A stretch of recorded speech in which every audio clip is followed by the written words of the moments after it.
All right, everybody. I think we can soon start with our first treasures webinar on our first results from the project. So, very warm welcome to everybody. I know we have a lot of people joining across from Europe, so it's great to have a very multinational audience today. We are podcasting from Finland. It's cold and snowy, but actually today is very sunny, so it's a very nice day. But like I said, good afternoon to everybody. And let's start the webinar for today. So I am Anna Tenhunen Lunkka. I act as the TREASoURcE project coordinator, and I work as a senior scientist and project manager here at VTT, Technical Research Center of Finland. And maybe before we go deep diving into the project itself, we could go over a little bit about these housekeeping rules. So make sure that your speakers are turned on so you, of course, can hear us well. Use the mute function if you're not speaking. So let's give our presenters the deserved silence when they are presenting. We'd love to hear from you, so please ask a lot of questions, leave your comments, thoughts. You can raise your hand virtually. There's a function in Teams. Probably everybody is very aware since we've been working online for quite some time. You can also use the Teams chat function. We'll be moderating that throughout the day or the afternoon today. And also, we would like to remind everybody that this event will be recorded and we're sharing the recording afterwards. So in case you don't want you to show up on the recording, keep your cameras off, but definitely utilize the Teams chat function. We have an interesting day or afternoon ahead. So first we'll be deep diving a little bit into the project itself. What is this TREASoURcE project all about? And I will be also giving a little bit of background into the work that has been done that Mikko, Tran, and Nina are presenting today. So as in the project, we're focusing on 3 value chains. Each of them will be presented by our master's thesis students, Mikko, Tran, and Nina, who have been working hard for the past 6 months to identify these different challenges, barriers, and gaps that there are relating to these value chains, and when we're trying to change the linear approaches to circular ones. So at the end of each presentation, we will have a Q&A, so you can keep in the questions coming throughout the presentation through the chat, but let's only then, if you want to speak up and present your question via speaking, let's do that at the Q&A, so let's not interrupt the presentations. Very good. I think we can then go ahead and start with the project presentation. So our dear TREASuRcE project, the name looks maybe a little bit funny, but when you think about the background, how we developed it, it really resonates the treasure that there is in resources. So we're really aiming at initiating this systemic change by developing different types of technologies and systemic circular economy solutions. And then we're demonstrating those developed technologies in cities and regions in the project. And like I said, we're focusing on currently underutilized or unused waste streams or side streams. So our focus value chains are plastic waste, end-of-life electric vehicle batteries, and bio-based side and waste streams. Each of these waste streams, side streams, material streams, how you want to call them, the treasure tree streams, they have kind of a unique approach to what kind of systemic solutions we develop for them. And because we want to create a systemic change, it's really important that we implement these solutions together with companies, citizens, consumers, communities, regional actors, and experts in the field. So it's very cross-disciplinary, which definitely shows in our consortia and the stakeholders that we're connecting with. So the aim is to really increase these product and material circulations in our target areas, which is the Nordic and then the Baltic Sea region. We started in June last year, so we are in about 8 months to the project. We will be continuing the project activities for 4 years, so we have many more months ahead. The total budget is a little bit under 10 million euros, and we have 17 partners and one associated entity, including the consortium. So here you can see a map where all the partners have been placed. So we have research and technology organizations, universities, different types of SMEs, representative organizations, industry, regions, cities, municipalities involved.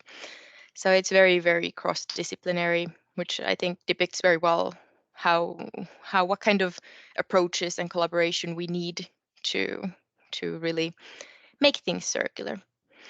But like I said, we're focusing a lot on the Nordic and Baltic Sea region.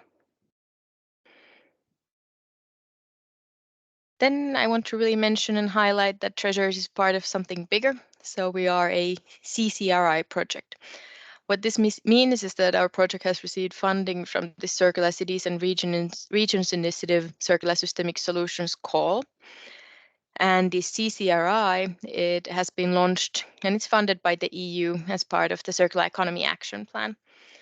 And the CCRI focuses on implementing circular economy across Europe's cities and regions. And they really try to bring different types of synergies between project initiatives, disseminate in a broader sense relevant knowledge, what kind of deliverables, results have been generated, try to broadcast good and best practices. So this kind of knowledge sharing, technical and financial support, there's a quite comprehensive support for different stakeholders across Europe. And there are further these CCRI pilots and fellows which are involved in the initiative more also. But the CCRI project, it's definitely something that if you're interested in this topic broader, do look up. There are a lot of sister projects in this area. Just shortly about our objectives. So the idea is that we demonstrate environmental, social, economic, and political impacts of these systemic circular economy solutions in the streams that we are targeting. And it's just one part to develop and demonstrate something, but to be really able to replicate them, create a wider impact is also very important. So it's not so that everybody invents the wheel, but let's use the wheels that are developed and drive together off on them, so to say. So these replicated, locally tailored solutions will be happening in the Baltics and Poland beyond. So the Baltic Sea region is our target. And a very important objective is that the circular economy transition is inclusive and just. So we are engaging a lot with the different stakeholders. So this high level cooperation is really important for us. Here's just the illustration of what kind of demonstration areas and replication areas we have. A lot of different activities ongoing with the different value chains. So there are also these technological demonstrations and the stakeholder engagement demonstrations, which I will shortly mention next, but different replication workshops and so on. So a lot of activities are ongoing in our project. And maybe in the simplest way to try to explain what we're doing is to show you this illustration, which is also containing a lot of information and details. But how we have developed, and how we call these systemic circular economy solutions, for us, it's a combination of these stakeholder engagement demonstrations and key value chain demonstrations. So these stakeholder engagement demonstrations, they are really to make sure that these all different levels are included in these transitions and demonstrations. So we have 5 different demonstrations that take into consideration different groups, stakeholders like consumers, citizens, communities, procurers, both private and public, industry, and also events are interesting interesting target group for us because of they are quite good platform for also us to go and test our and developed technological approaches. But in the heart, of course, is the different material streams. So we have the circular plastics, circular batteries, and circular bio-based side and waste streams, which then we do the different technical developments in. So this is kind of in the core, but of course, very important activities is the circular economy framework activities that we have. And today is actually focusing more on this. So the first results generated in our work plan is something that we'll be going through today. So it's really supporting the overall activities of the project, acting kind of like a base pillar. You can see how we have put it in. So the first results, we've had 3 master's thesis students work on each of the value chains, and together with the VTT group, the consortia, they've been going through these. They've been having a deep dive into these value chains for real. So they have created a state-of-the-art of technologies used in these value chains that is to be reported in our deliverable 1.1, which we'll be sharing on later down, I think, during early summer. And today, what we're really focusing on is the challenges, barriers, and gaps inhibiting the transitioning to circular economy. So it's a quite broad topic, like you can imagine. What has been done is there's been first the literature reviews into these existing challenges, barriers, and gaps.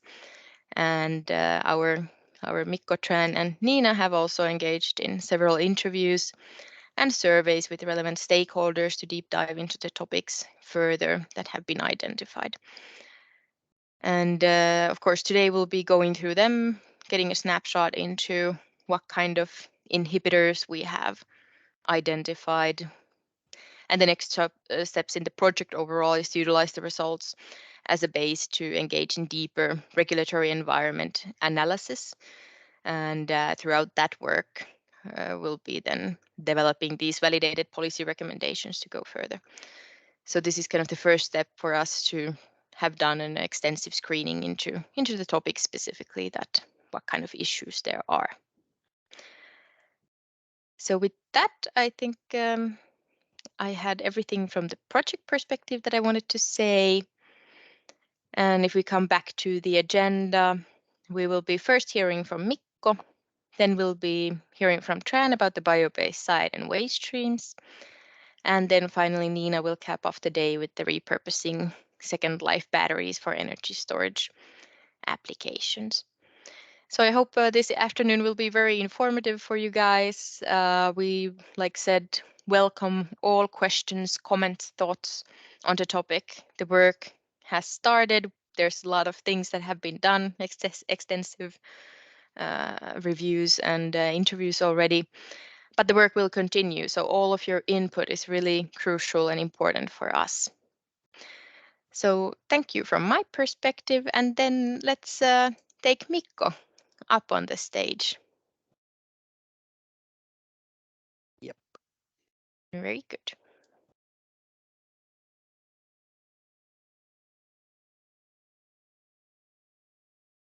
All right. We, Well, welcome everyone to my master's thesis findings, where I have identified challenges, technology, and knowledge gaps related to plastic recycling and circular economy. The thesis was done for VTT and for the project TREASoURcE. I'm Mikko Myrä and I'm a chemical engineering student at Lund University. So first, the content of my presentation, I will go through describing the complexity of circular economy of plastics with a couple of facts. Then I will go through my research methodology and quickly cover the literature review key findings, present the interview and respondent backgrounds, and challenges and gaps I identified from interviews and questionnaire. And lastly, I will summarize everything key takeaways, after which we will have some time for questions and answers. So complexity of circular economy of plastics. Starting with a couple of facts about plastics. In 2021 in Europe, 57.2 millions of tons of plastic were produced, of which only 10.1% were recycled plastic. And there exist six major sectors using plastics: packaging, which are packaging, automotive, household, leisure and sports, building and construction, and waste from electrical and electronic equipment, and agriculture. And within these sectors, there are countless of applications for plastics, which actually causes the major challenge in the waste stream, as the waste stream is really diverse and applications are countless. And why do we need circular economy? Well, it is to reduce this 87.6% of fossil-based plastics and increase the recycled plastics production, and also, of course, reduce the amount of plastic waste in the environment.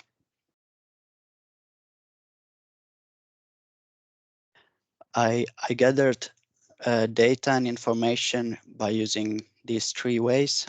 First, literature review, including state-of-the-art review, regulatory review, and based on literature review, I developed questions for stakeholder interviews and questionnaire. Stakeholder interviews were mainly for recyclers, but also developers of recycling machines and systems, and organizations advancing circularity of plastics. And questionnaire was designed for researchers. So starting from one slide of literature review, key findings. Uh, the main finding I would say was that the plastic waste stream is very heterogeneous, consisting of different plastic types, for example, PET, PE, and PP, and also of products from various sectors like packaging, WEEE, automotive, and design for of products cause problems like a multi-layers, multi-material packaging when they cannot be separated easily, and hazardous substances, for example, brominated flame retardants or BFRs, that can be found in electrical equipment, automotive, and building and construction sectors. And of course, different contamination levels of different waste fractions. And also, there are insufficient and fluctuating material properties of recycled plastics to be used in most demanding applications. And recycled plastic can be challenging or an attractive choice for product designers compared to virgin plastics. For example, visually recycled plastic sometimes cannot be as clear as virgin-based plastic. So advancement in technology development are needed to supply market with more and higher quality recycled plastic and make it more attractive choice for brand owners to use in their products. Now to the background of the interviews. In total, I conducted 8 interviews. All of the interviews were from Europe, 3 from Finland, 2 from Austria, 1 from Netherlands, Italy, and Belgium. The organization size is different from less than 50 to over 1,000. And the sectors I interviewed were recyclers, 2 from waste from electrical and electronic equipment, 1 from PET bottles, 1 from post-consumer plastic packaging, and 1 from post-consumer plastic waste recycling. Then 2 organizations actively advancing circularity of plastics, and one interview from developing of recycling machines and systems.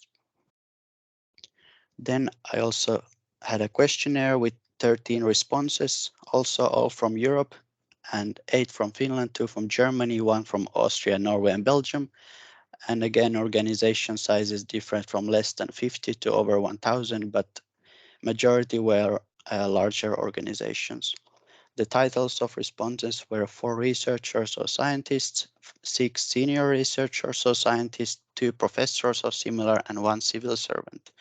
And here is a graph of which plastic waste feedstock has respondents dealt with or focused on. So you can see almost everyone has focused on electronics and electrical equipment at least at some point, and quite a lot on packaging, construction, demolition, automotive, and household leisure and sports, and then a bit less on a smaller sectors such as agriculture or medical sectors. So starting the challenges regarding collection. Here basically there is a lack of separate collection and no mandatory separate collection of plastics for households, which would ease sorting by consumers and businesses. And it has been shown in literature that separately collected plastic is way more recyclable than mixed collected. Then waste management and its diversity. There are fluctuations in the feedstock, meaning their plastic waste, quality and quantity, and some specific factors affecting the quality of feedstock negatively mentioned by interviewees were lack of consumer and business awareness, sorting and washing quality, exceeding the limitations of regulated substances, humidity, for example, when plastic waste is stored outside, there can uh, be some humidity which can uh, make it more difficult or problematic in some recycling plants. And of course, other contaminants and plastic waste that is not appropriate for certain technology. Continuing on the waste management and its diversity, basically development in sorting technology is needed in terms of speed, reliability, and price. And price because according from one respondent, many of the industries are operating with old and outdated equipment, meaning that maybe they cannot invest in the currently best and most expensive technology there is. And then there is also lack of information on the origin and composition of the feedstock, which make it challenging to identify or detect chemical structures, contaminants, and hazardous substances at low levels that are unevenly distributed. And also, there can be a lack of knowledge on the final use of recycled material, which can cause problems when recyclers don't know the specification required for the certain use of the recycled material. Then specifically for e-waste, plastic fraction is often of a lower priority because the e-waste recovery industries are often focused on valuable metal recoveries, and plastic fraction is a kind of a side product which can be of a lower priority and gets contaminated more easily. Then to feedstock acquisition, especially in Central Europe, there is growing competition to acquire high quality plastic waste, which is in a way a good thing, indicating more recycling, but on the other hand, the worst quality plastic waste interest is not that high, even though there is definitely waste with lower quality available. Um, Here you can see a figure from questionnaire where respondents were asked to indicate whether these topics or issues are a major issue or minor issue or not an issue at all.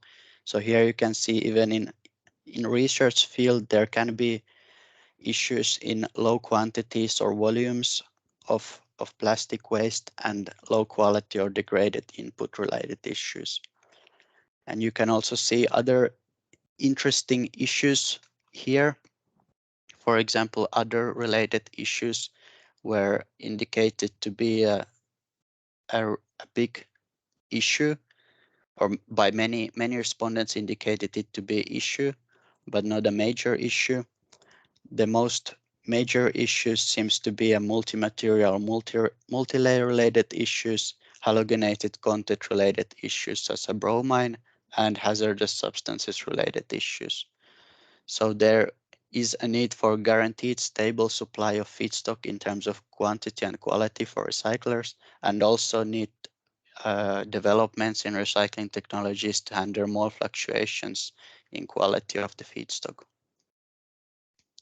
Then exports I divided in two categories of unnecessary export and necessary export.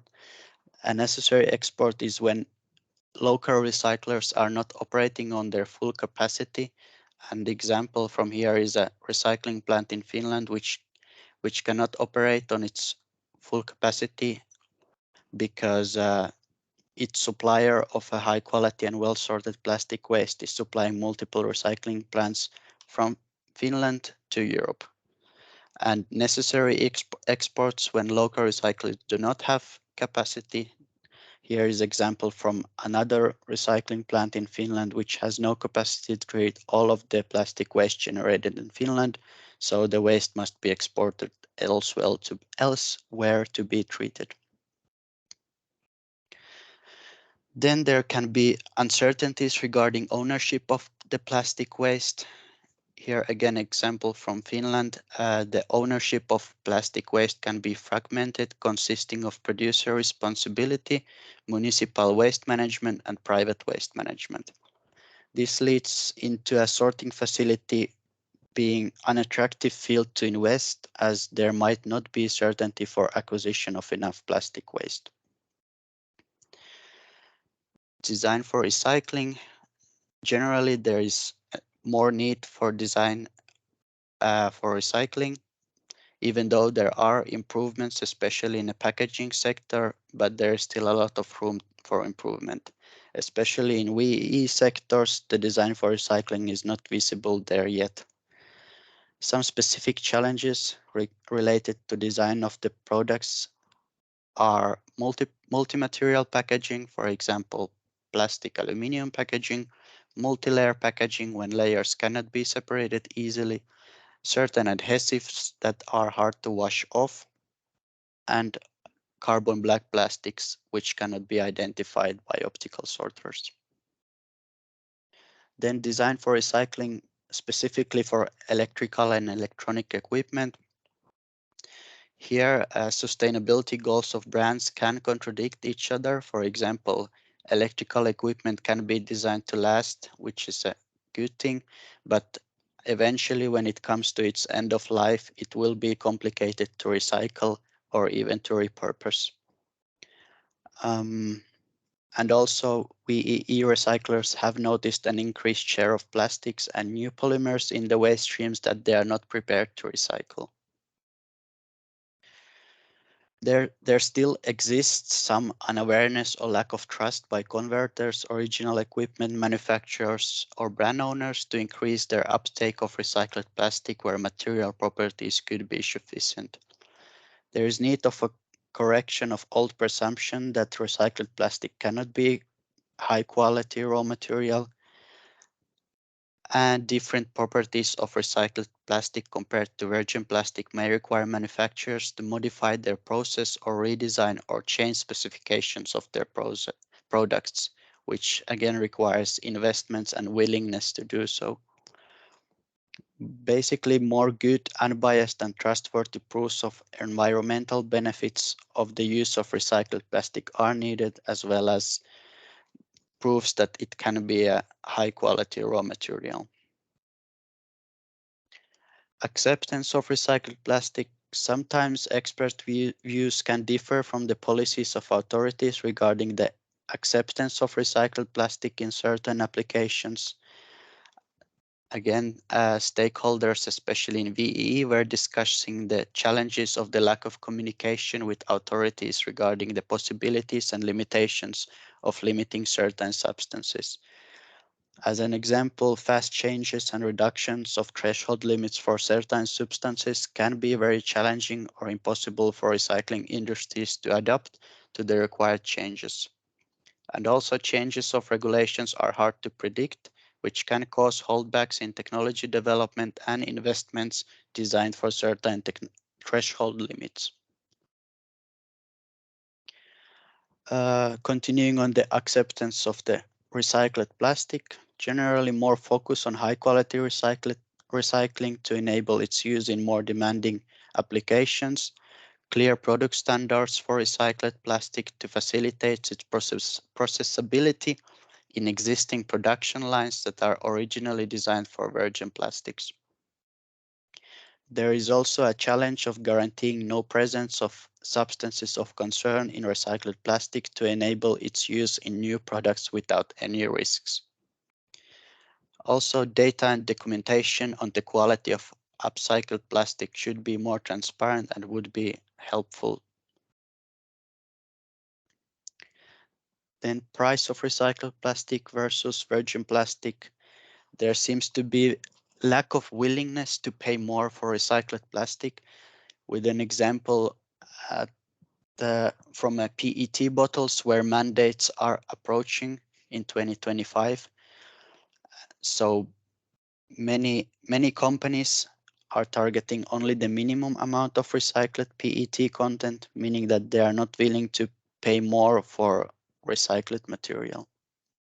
Furthermore, energy crisis has increased the price of recycled plastic as the process is energy intensive and the main costs are in energy costs. So basically, there are no substantial incentives for organizations or companies to choose recycled plastic over virgin plastic as their raw material. Then there are lack of capacity. Uh, Achieving European recycling target for 2025 is not likely, according to the interviewees. However, for 2030, where the target is 55% of plastic packaging waste, might be achieved, but still requires a lot of effort from the whole value chain. Some suggestions from interviews were optimizations of densely populated areas and optimizations of current recycling plants that are not operating on their full capacity. So generally more recycling and sorting capacity is needed overall, and current sorting industry is either inefficient, not providing sufficiently separated and stable waste flow, or the capacity is lacking. And in terms of recycling industry, there should be more focus on high quality recycled plastic, and then more capacity should be targeted. Here is a figure from questionnaire where respondents were asked to rank in import, not rank, but indicate the importance of these RDI, research development innovation topics, to improve mechanical recycling. Here you can see that the most important and very important topics were better sorting by polymer type to improve outputs, better identification of additives, and quicker and more reliable sampling and analysis of feedstock. But generally, you can see that all of these topics are important, more or less.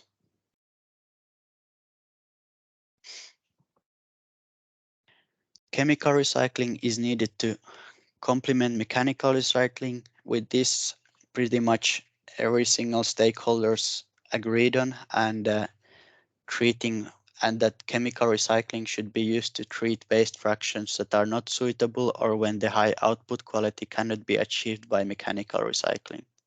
Some specific challenges related to chemical recycling were high energy intensiveness, material losses, which are, for example, in pyrolysis when part of the product is used for energy production, and a higher environmental footprint, which is closely related to high energy consumption, and high investment costs, which is related to often high capacity is required and the complexity of the process compared to traditional mechanical recycling.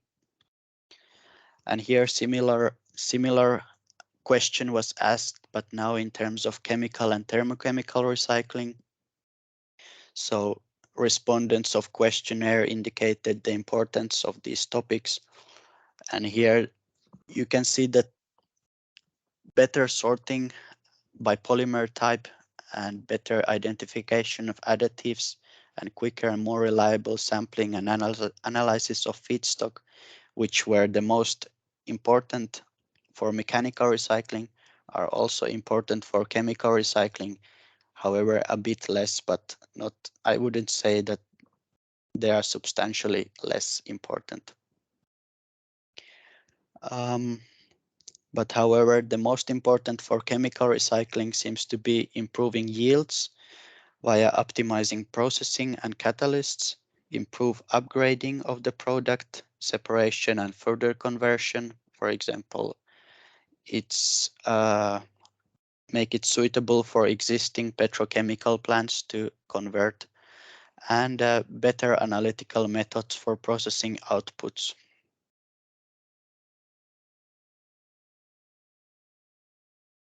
To sum up these technologies, a balance of mechanical and chemical recycling is needed, and methods to prevent feedstock suitable for mechanical recycling used for chemical recycling are needed. It is suggested that guidelines would be introduced for the feedstock used in chemical recycling, and in terms of development of mechanical and chemical recycling, mechanical recycling should be developed to treat more challenging waste and chemical recycling to treat the most challenging waste.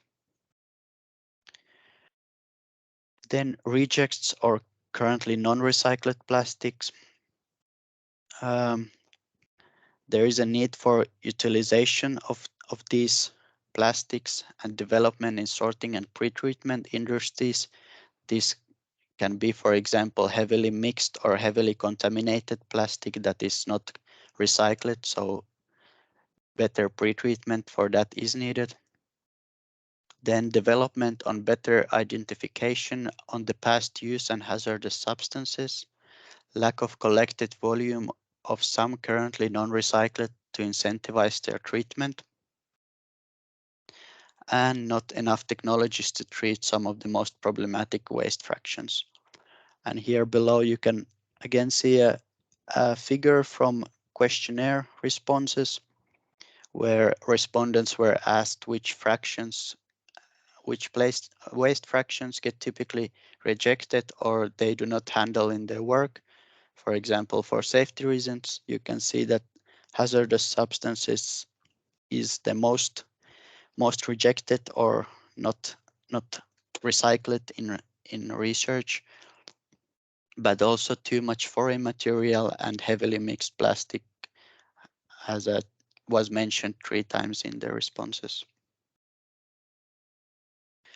Then regulation gaps. Regulations have highly focused on separate collection, but mixed waste has not been considered as much despite containing a big amount of underutilized plastic waste. Recognition of chemical recycling regulations is limited despite that there are operating chemical recycling plants already. More attention to non-packaging sectors is needed, and more general regulations for plastic waste affecting all sectors would be beneficial. And adding to the other sectors by focusing more on them, similar improvements could be achieved as in packaging sector, plastic packaging sector, and overall improving the plastic waste problem. There seems to be lack of clear rules for using recycled plastic, and current recycling targets do not differentiate down and upcycling. More mandates on recycled content are needed for increasing the demand, especially if uptake will not increase enough naturally. And there are not enough EPR schemes for products to incentivize designing of more recyclable products. And here, in questionnaire, respondents were presented with statements about the policy landscape, and I want to highlight a couple of things from here. So firstly, when stated that regulations related to plastic recycling and circularity are clear, You can see that a green bar, which indicates agreeing with the statement, is quite short. So, but a lot of neutral responses. But you can see that there are a lot more disagreements than agreements with this statement.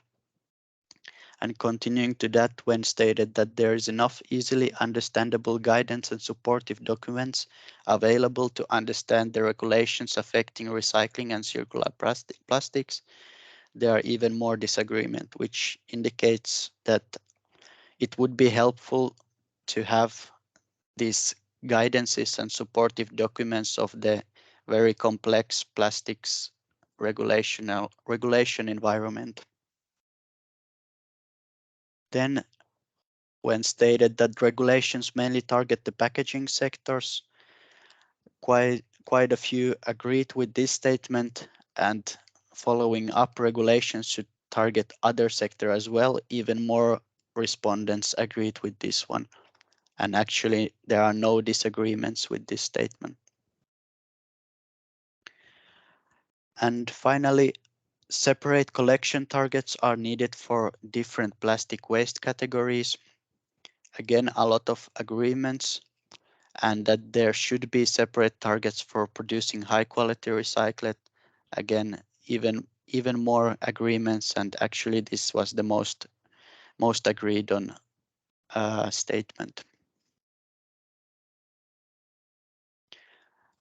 Then my final key takeaways. So here challenges across plastic value chain have been identified, which depicts the scale and complexity of plastic value chain. The challenges and gaps can be categorized into feedstock acquisition and its quality, recycled plastic and its uptake, technology, including sorting, identification and recycling, and regulations. My key takeaway from here is that every stage of the life cycle has impacts on the future stages, and there is no one major challenge, but rather multiple, sometimes very application dependent issues. So effort across every stage of the plastic life cycle is required to achieve circular economy of plastics. Thank you for your attention, and now I believe we have time for questions, and I'll try to answer my best. Excellent work. Thank you very much, Mikko. A lot of applauses and kudos on the chat. We have a few hands up already. Please, I think Jutta, you had your hand up first, but now actually the hands disappeared for me. But Jutta, I noticed that you had your hand up, so please go ahead. No, sorry, it was a mistake. You were trying to applause. Yes. Do you, Jutta, want to say something to Mikko? You are the university supervisor for Mikko's work.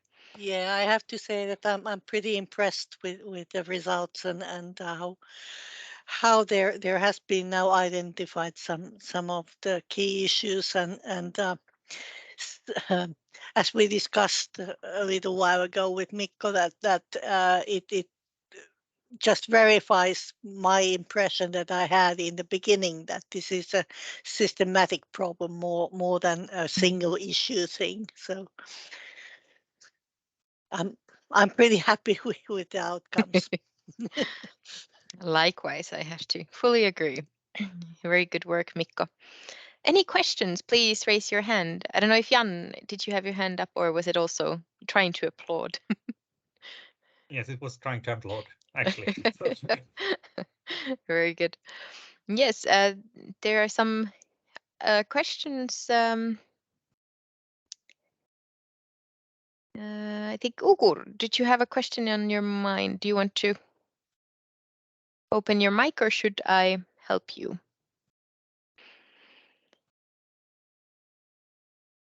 Hey, congratulations, Mikko. It's a great work. So I was actually wondering maybe a comparison of agricultural plastic waste and household plastic packaging waste. Maybe in terms of the variety of plastics in it and also the cleanliness levels. Um,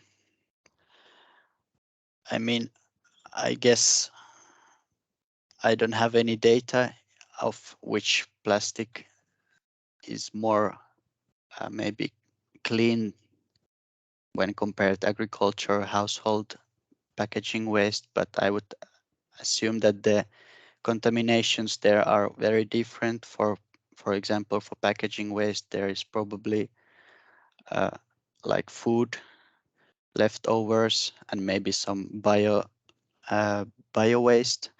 And in terms of agricultural waste, there is probably hay, soil, and even some risk of biohazard. Yeah. Okay. I think that makes pretty much sense to me. So, because it is important to maybe evaluate the, let's say, the plastic waste feedstock for the recycling companies. That's why I have asked, but I think that's a good answer. Thank you very much. Thank you, Gur. Thank you, Gur. Do you think, Mikko, regarding the quality and quantity topic that you brought up, that you had a discussion with the different stakeholders, do you think it's more a quality issue or more of a quantity issue? Because you mentioned also that the low quality plastics, they don't seem to have that big of a market, and there would be some availability in that area. But also maybe if you have good quality recyclates, the quantity needs to be sufficient. So Yeah, what kind of, do you have some more thoughts into this?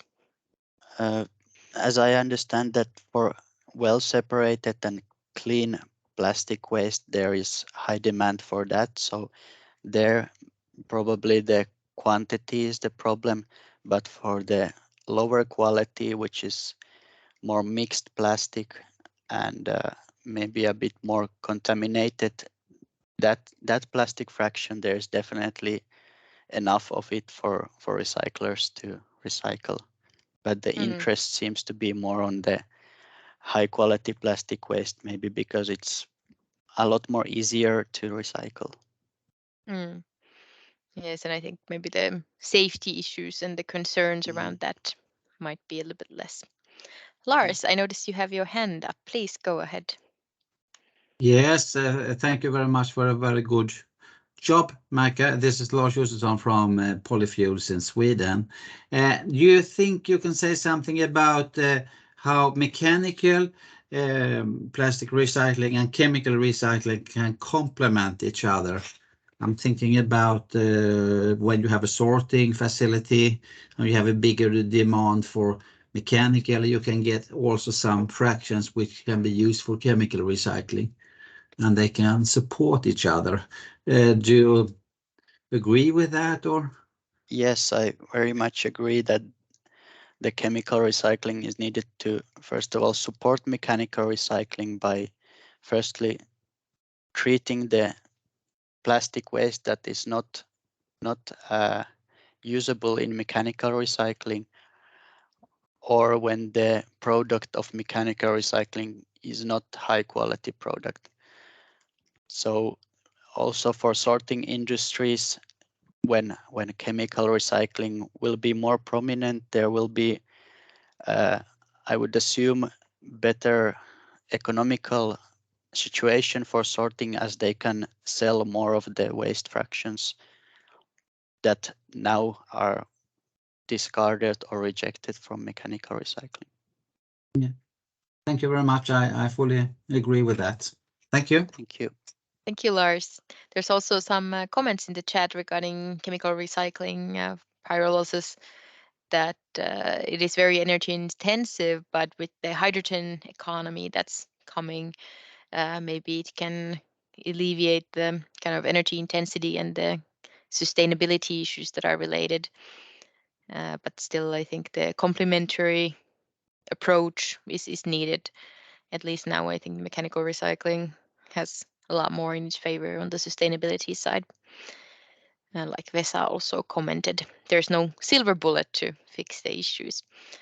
And then there's another hand up. So please, Elina, please.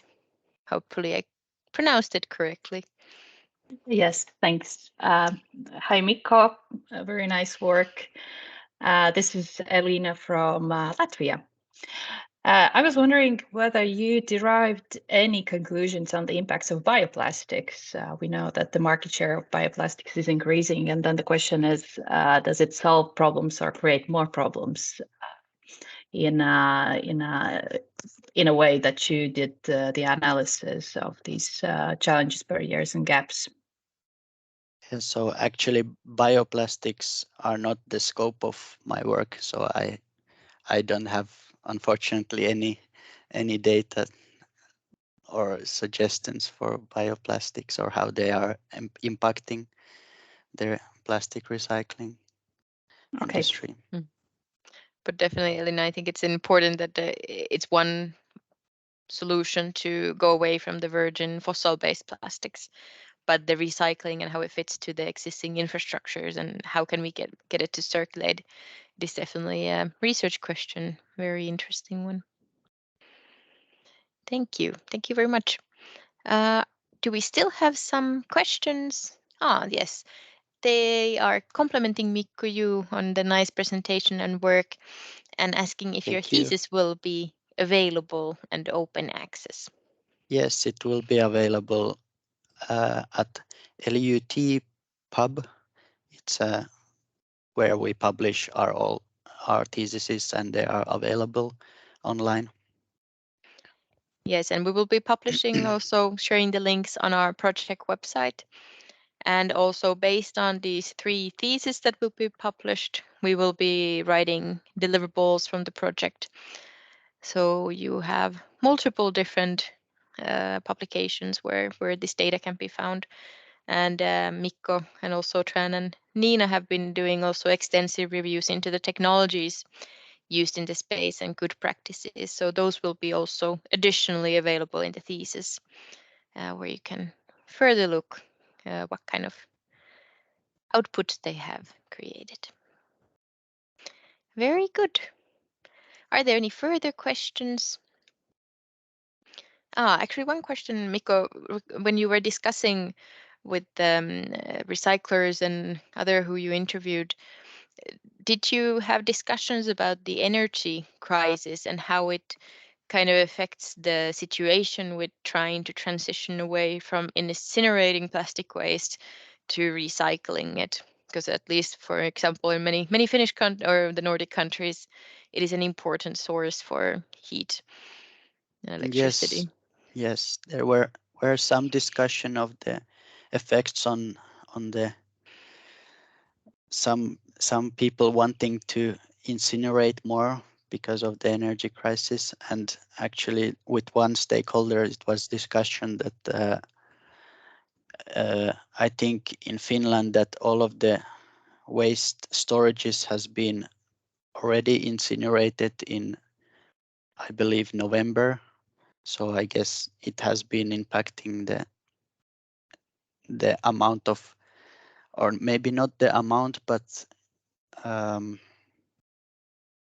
there has been a willingness to burn, but probably not the plastic fractions that are suitable for recycling. Mm. And of course, the energy prices affect also the recyclers on how much, what is the price at the end for the recyclates. Very Yeah. interesting. All right, I think I went through all the things that were wrote and written in the chat. Thank you very much, everybody, for the good questions. And more importantly, big thanks to Mikko. And I know some of the people you interviewed are also in the audience, so big thanks to you for your contributions. Excellent. Now you Thank can you. breathe with relief. Good job done. Thank you. Great. But then we will jump from plastics to bio-based side and waste streams and welcome Tran on the stage. Okay. Let me share my screen. Yes, we can hear you well. And Okay. now we can see your screen. Full mode Yes, now in presentation. full mode. Excellent. Thank you, Tran. Go ahead. Okay. So hello everybody. My name is Chance. I'm a master student in environmental engineering at Tampere University, and I'm doing my master thesis work for VTT and also for the TREASoURcE project. So my topic today is about bio-based science waste stream for biogas and circular nutrients, the challenge that inhibits the transition to circular bioeconomy. Okay, so let's start. So here is the content summary of my presentation today. We will go through a little bit introduction about circular bioeconomy, and after that we go through the technological reviews. There will be valorization, the conversion technology, and also data and digitalization, a very trending technology nowadays that also can support the transition to circular bioeconomy. And after that, we go through the regulation reviews. And after that is the methodology. I will explain to you about the PESTO analysis, the one method that I use for the stakeholder interviews that I will present you the results right after that. And in the end, we will have some key takeaway, which I call lesson learned or yeah, thing like that. Yeah. Okay, so let's start about the introduction, why we need the transition to circular bioeconomy is because the bio-based science waste stream as a major resources generation nowadays like is the largest component of municipal waste, which is not to mention the production from industry and also agriculture. So there's major generation that we need to take care of, that we need to make sustainable waste management from it.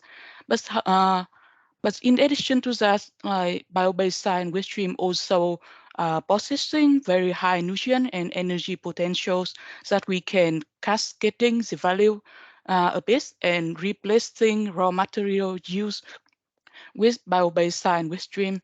Like we can solve two problem and we come up to circular bioeconomy.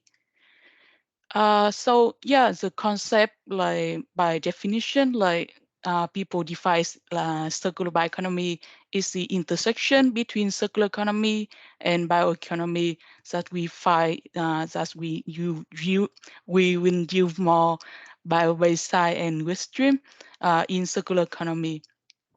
So in this presentation and in my thesis, I choose three operation model of circular bioeconomy to discuss. So the first one is going from small scale to large scale. So the smallest scale is the self-sustaining circularity practice. Thus, it means that you can handle your own bio-based science waste stream by your own machine or by your own practice. For example, home composting or like some biogas facility in your uh, own area can be self-sustaining circularity. After that, coming to the larger scale, like when we have the collaboration between the rural and urbans, that's like the rural product like can be recovered and supports the production and provides resources to the urban area. So this is the urban-rural symbiosis model. And finally, the largest one is the industrial ecosystem. So it means the industrial synergies to handle the industry streams and also the other side stream that can be handled within one ecosystem of very centralized practice that we can handle in large, very in large quantity. So now we go about the technology reviews. So the first one is the valorization technology. So here is the summary of the technologies that I discussed with you, that I will discuss with you. So in the graph, you can see that we go from 5 main bio-based science waste stream, and we come to the um, three main technology methods for valorization technology, which is the direct use, as you mean you apply the bio-based science waste stream directly to the landfills, or so many biological methods. It is the composting, vermicomposting, black soil fly treatment, anaerobic digestion, and also the last one is the thermochemical one. And you can see it going through the product and to the end use. This is a summary of the technology that we can produce fertilizer for soil amendment, transportation fuel, and also some heat and electricity from the biogas and syngas production, and digested from the valorization technology. So here is my finding about the challenge of the technologies. So composting and anaerobic digestion are the traditional and well-developed ones, but however, is it biological methods? It requires less energy, but it takes very long processing time, and the microbial process to control the use is very much challenging.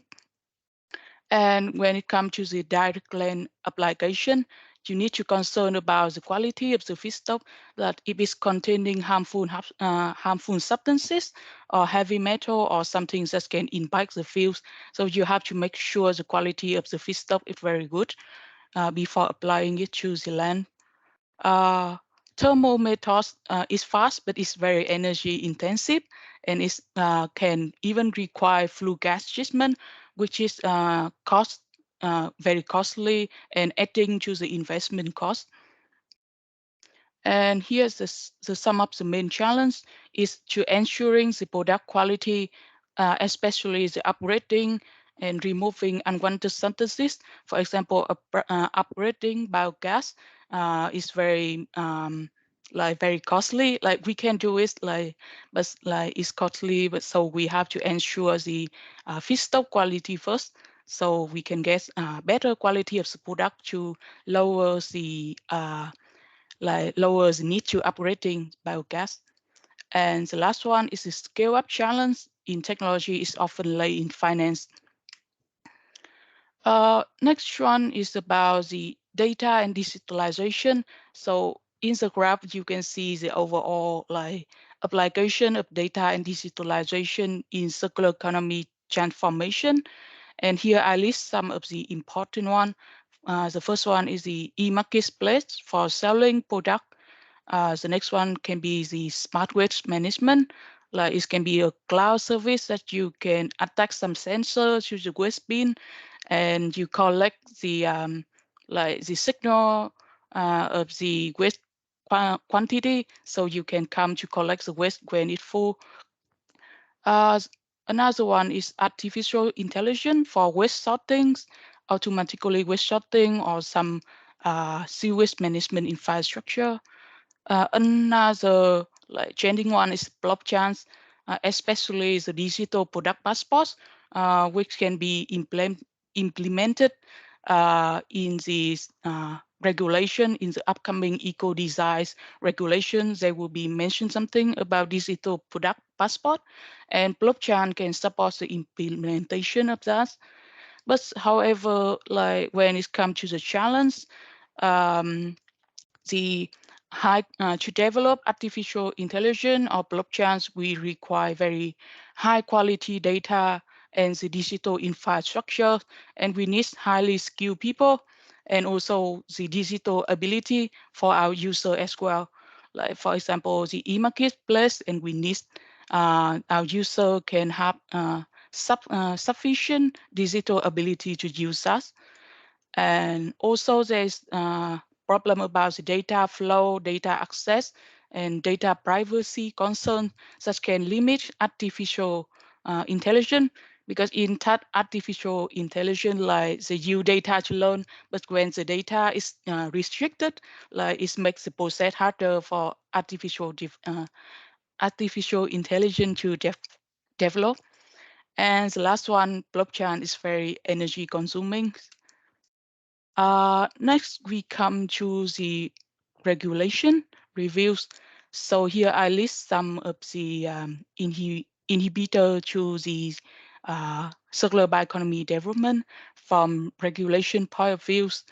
So here's the first one is the animal byproduct is require very strict requirement for product that's recover from animal byproduct. For example, the manures is very strictly regulated, but it does not take into account the sanitizing effects, that when you can sanitize manures, and it can like produce safe quality result, but it still cannot be applied to the markets because of the law. The next regulation one is people talk about the taxation and the value added tax. That the tax is so high that's like using the raw material is even cheaper than you do the circular bioeconomy practice, because the labor cost for recovery is also high. The tax for the product is also the same. So it makes the circular bioeconomy very unattractive. There's also here some fighting about regulation. I think it's a suggestion that we should needs to focus more on reducing virgin material uses, because in the law nowadays we support circular bioeconomy transition, but there's no law for there's not so many focus on reducing material, which is the main the main key point of circular economy is that you need to reduce the raw material uses first. And we also need some harmonization between regulation and standards. Like it needs to be more clear and approachable, easy to be understandable by people, or take into account technological innovation to boost recovery of strictly regulated bio-based sine wave stream. These the examples that I mentioned about the manual to use, that's like taking into account the sanitizing effects and like let it go to the markets when it's safely handled. Now we come to the stakeholder interview results. And about the methodologies that I use for the stakeholder interview is a PESTO analysis. So from the key letter here, you can see, so I will analyze the political, economy, social, technology, legal, and environmental factors. And you can see here is the like the research samples of my interview. So I have 3 models here and 3 case study related to it. So for self-sustaining security is the manual hygienization project from Ham University in Finland. And we have some value chain role here from people, from company, from research and education. For urban rural symbiosis, I will analyze the e-marketplace. For the industrial ecosystem, the case study will be the eco-tree industrial ecosystem in Nokia, Finland. So in total, there will be 10 interviews. And also there's something about the PESTO impact rating. So there's 6 category, and I asked people during my interviews that to rate the impact of each category, like is this political impact have a very positive impact, low, high, or medium, or is have negative impact, low, high, or medium. So my target is to make that kind of graph like this. Yeah, and I have a result about it already, but I want to take this chance to validate my result with the large audience here, and I want to share with you the impact rating so you can rate it with me, and we can compare it with the result that I have from my stakeholder interviews.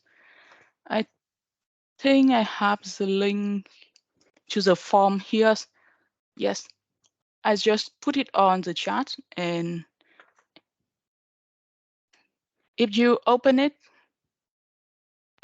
you can see this first one is the impact assessment of the category from economy, from the markets, from the business. Tran, And I think the questionnaire is in Finnish for the primary producers, the link that you shared. Is it the correct one? maybe I can share from this one again. Okay, it shows very quickly, I think, okay, some others see it in English. Maybe it's just me then. But is it for Yeah, the... just Okay, so when you change the language on the top to English, then it gives the circular bioeconomy pestele impact assessment. Okay, very good. So it's the correct one, just change at the upper corner if you have it in Finnish into English, and then it's the correct one. Ah, okay. But please go ahead. I think a majority of the people got it open, so that's really good. Yes. And I think I can share it. Yeah, please read the impact rating from your point of views. And yeah, you can give me the comment and recommendation letter from the same link for my presentation and suggestion, and also the comments on how you read like this, but please do it later, and because we need the result right now. So let's just read the question one first, and I can guess the result and you can comment later.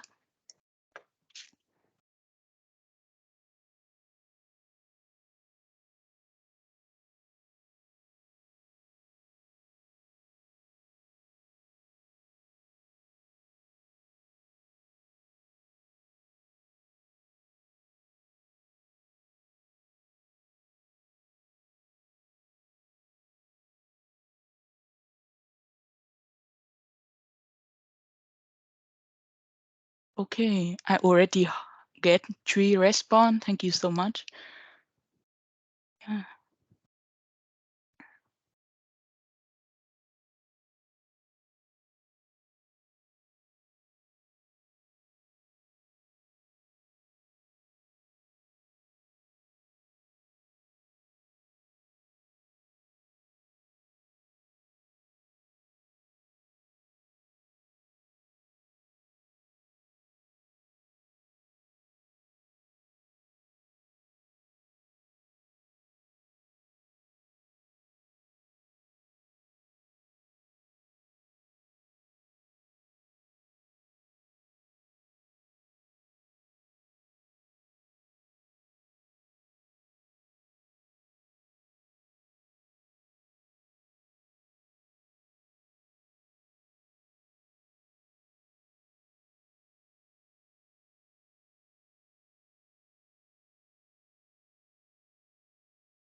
And if you yeah.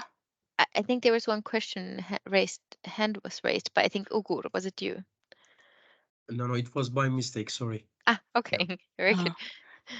I tend to say that like if you finished your rating, like, please show some sign to me, raise your hand or do something that I know that people has respond, and we can collect the results. And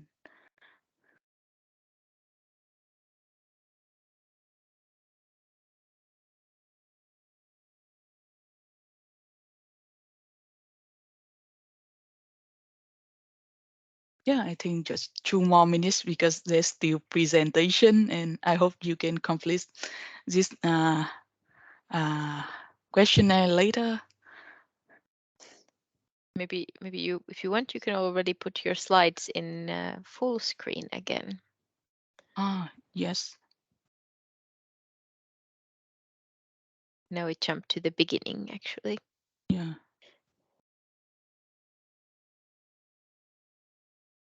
Okay. We are here. Yes, very good.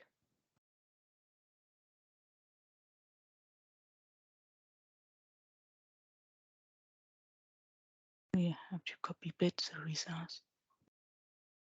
Okay, so now we have 14 response. I think I can take the result right from this moment. That is very great validation for my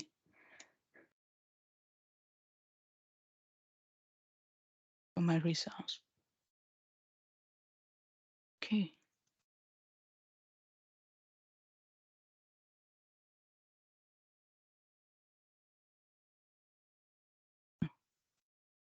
This one have 14 people.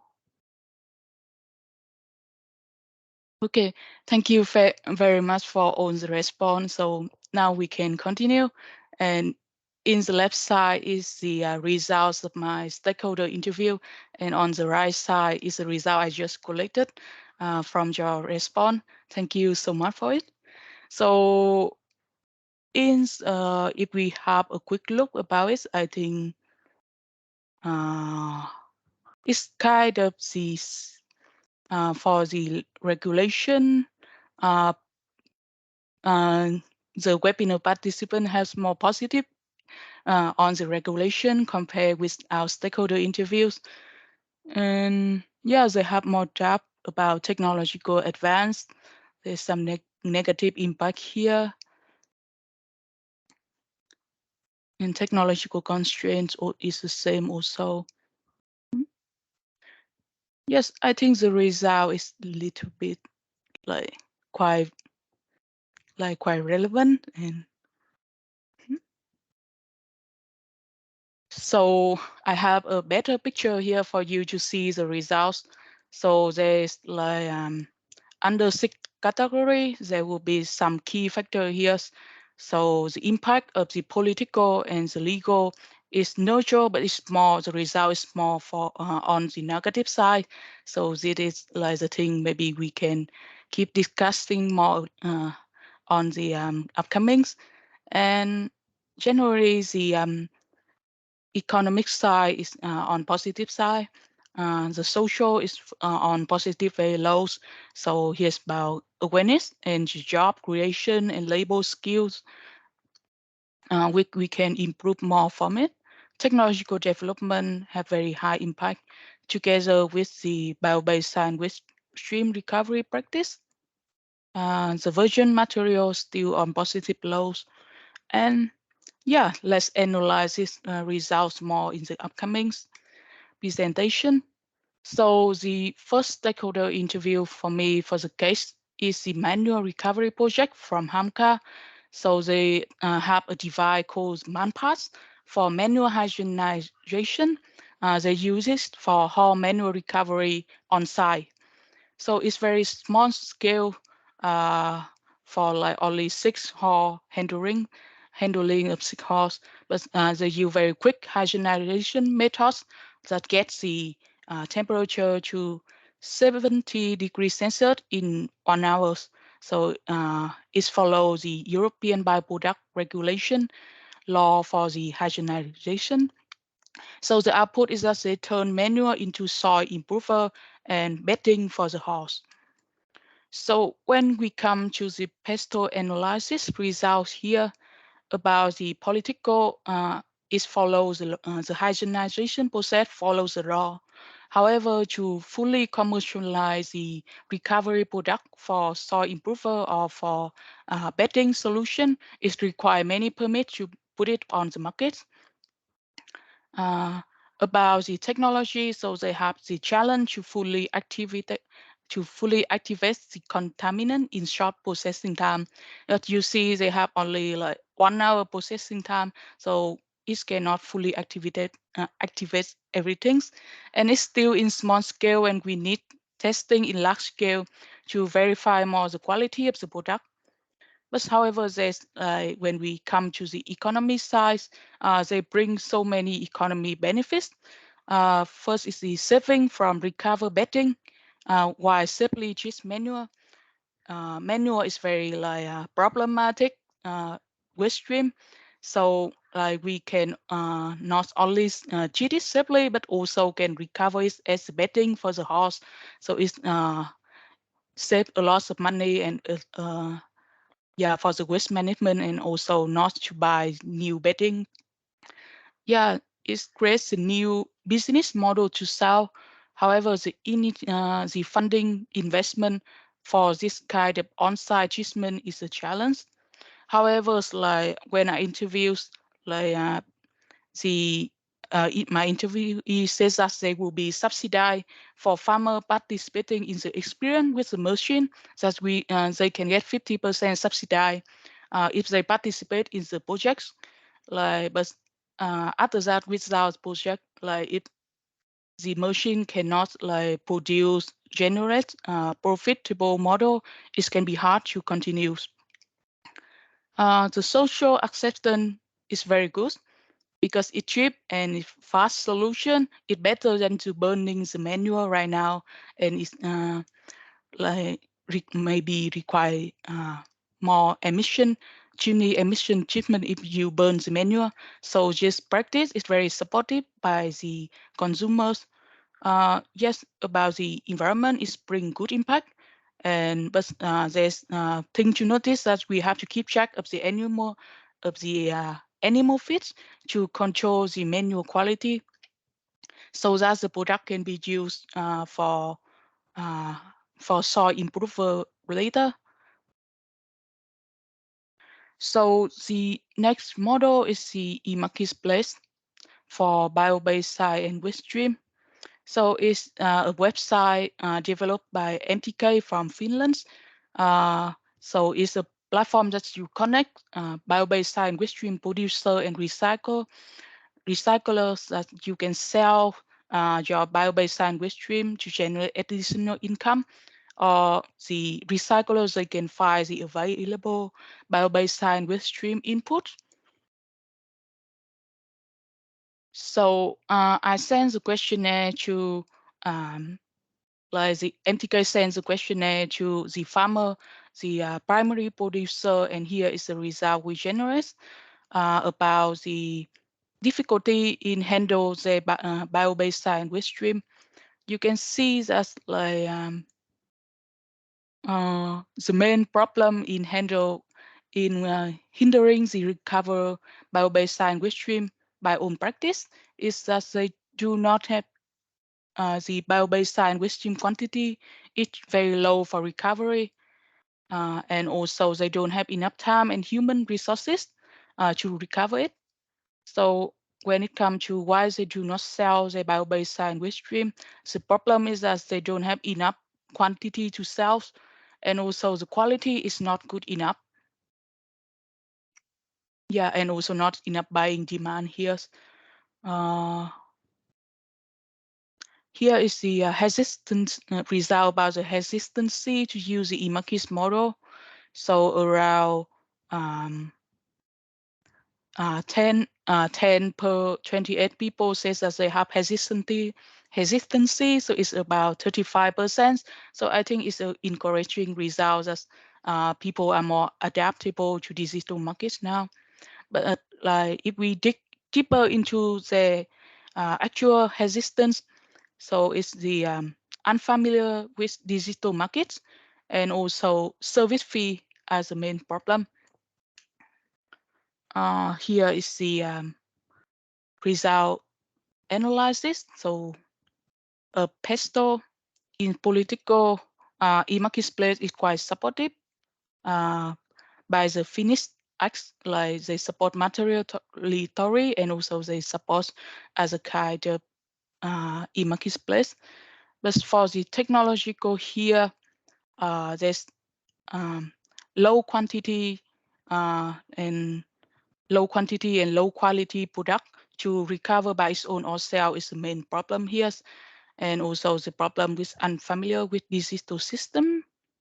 About economy, logistic is the main cost in bio-based site waste stream handlings. Like in rural area, it's very hard to collect these bio-based site waste stream in large quantity to handle.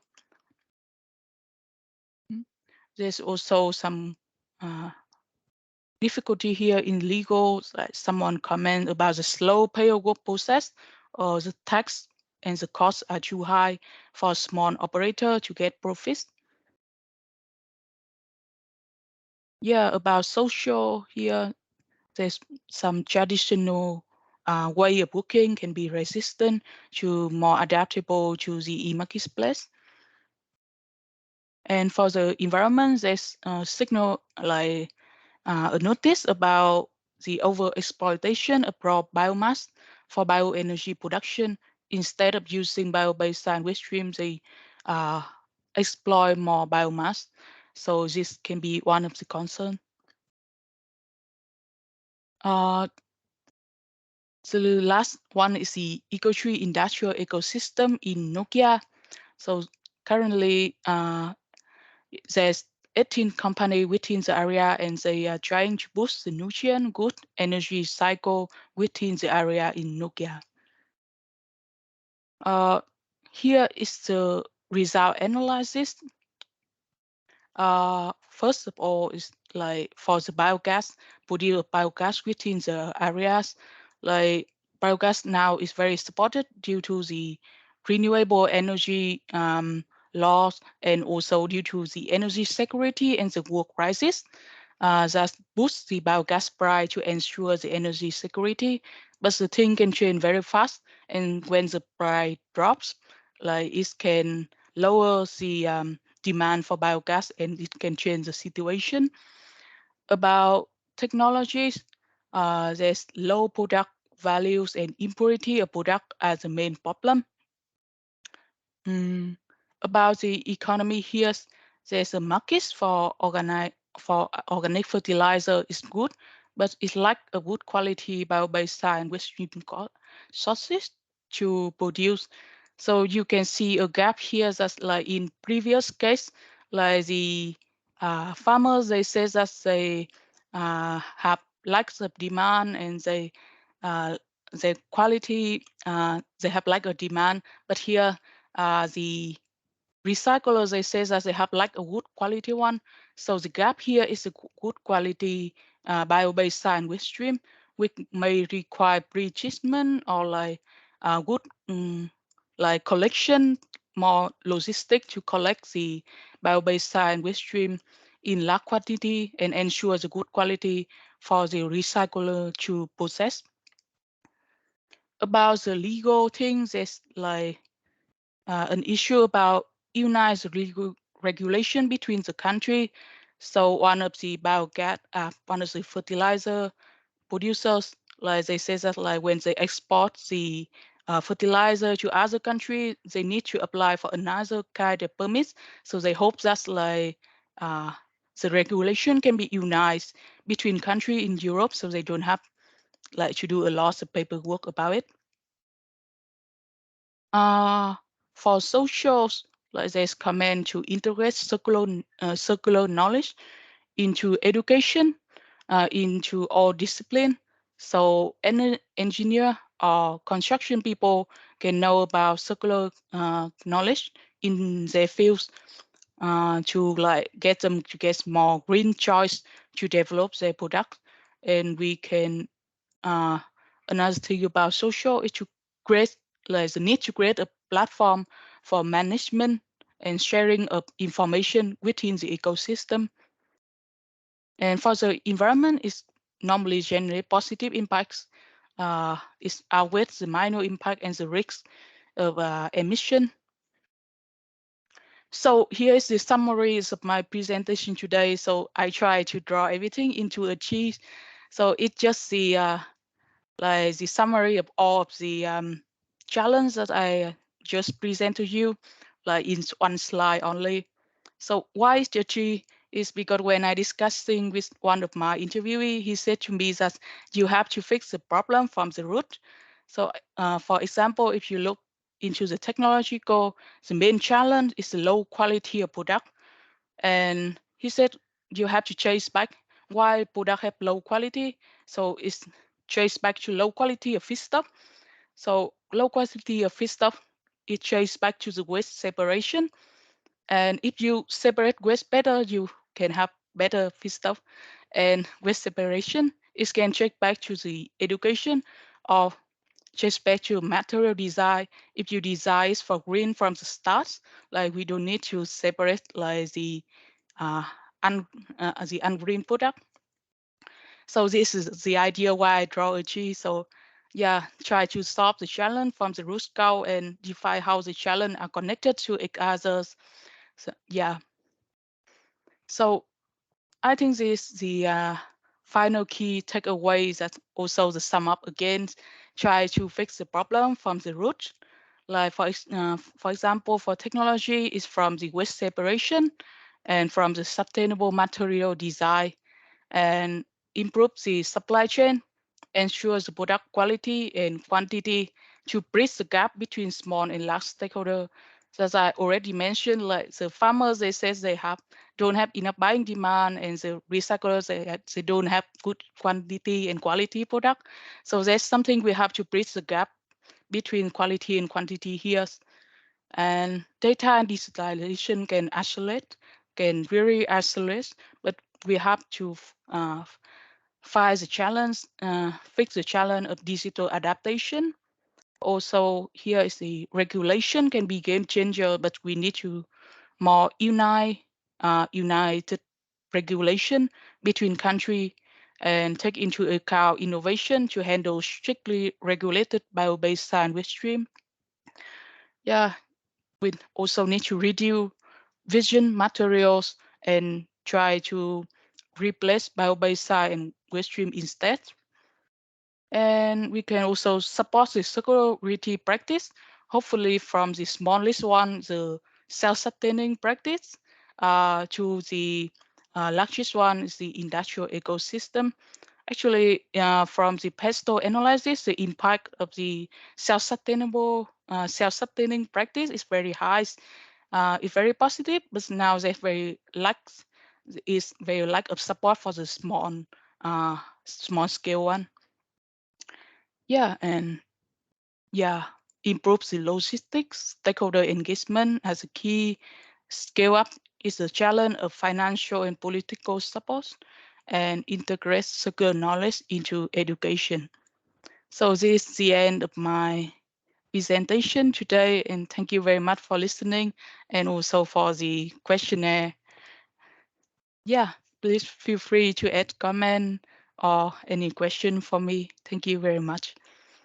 Very good work, Tren. Thank you. You had a lot of different interviews, and you adapted these 3 different models that you went through to piece throughout the kind of look at different scaled options and solutions of what are the pain points and possibilities in that. Maybe if you can go back to your tree slide, actually, I have a quick question about that. So all of these political, economic, technological, social, environmental, and legal, you've been able to place these in a way that you're able to kind of trade back to or trace back to the root cause. Is it so? I think only the technology one, because it's very Yeah. hard to find the connection in the Mm, environment one or the legal one or the social one. But mm, at least I try to make it for the technology one. mm. Yeah, Yeah, I like the way that you were able to do that because it's not an easy thing to do because there's so many different connection between these two. So between all of these categories. So kind of you have these separate issues, but trying to solve one, it's like if there would be spider webs in between all of these that they affect yeah. each other. But very, very interesting, and thank you very much. There's actually quite a lot of discussion on the chat regarding this digitalization aspect. It started from this blockchain and the energy usage. It apparently has there be some developments in the field that it can be less energy intensive as well. And I think Eva, you had a quite nice comment about the possibility to adapt this for the nutrients. Do you want to, Eva, present your thinking a little bit further and your thoughts that came to you about this?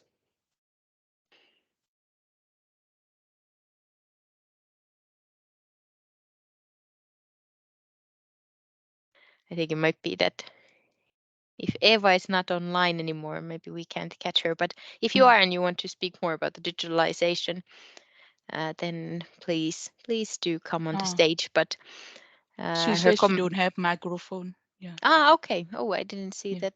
Oh, yes. Okay. Yeah, it's a good note, and yeah, she wrote that the digitalization blockchain can be used for nutrients for sure. Maybe also for the plastics. So Yes, it's an interesting area. In your discussions, did the kind of logistics come up a lot? I know you in your final concluding slide you had. If you go back to that one, do you want to yes, put it this in one. present? Yeah, if you want to put it in presentation mode, still it's easier to maybe read. Yes, Thank you. So these kind of decentralized solutions were introduced as a solution to tackle the logistical issues, especially in our areas where we're focusing a lot in the project, the Nordics.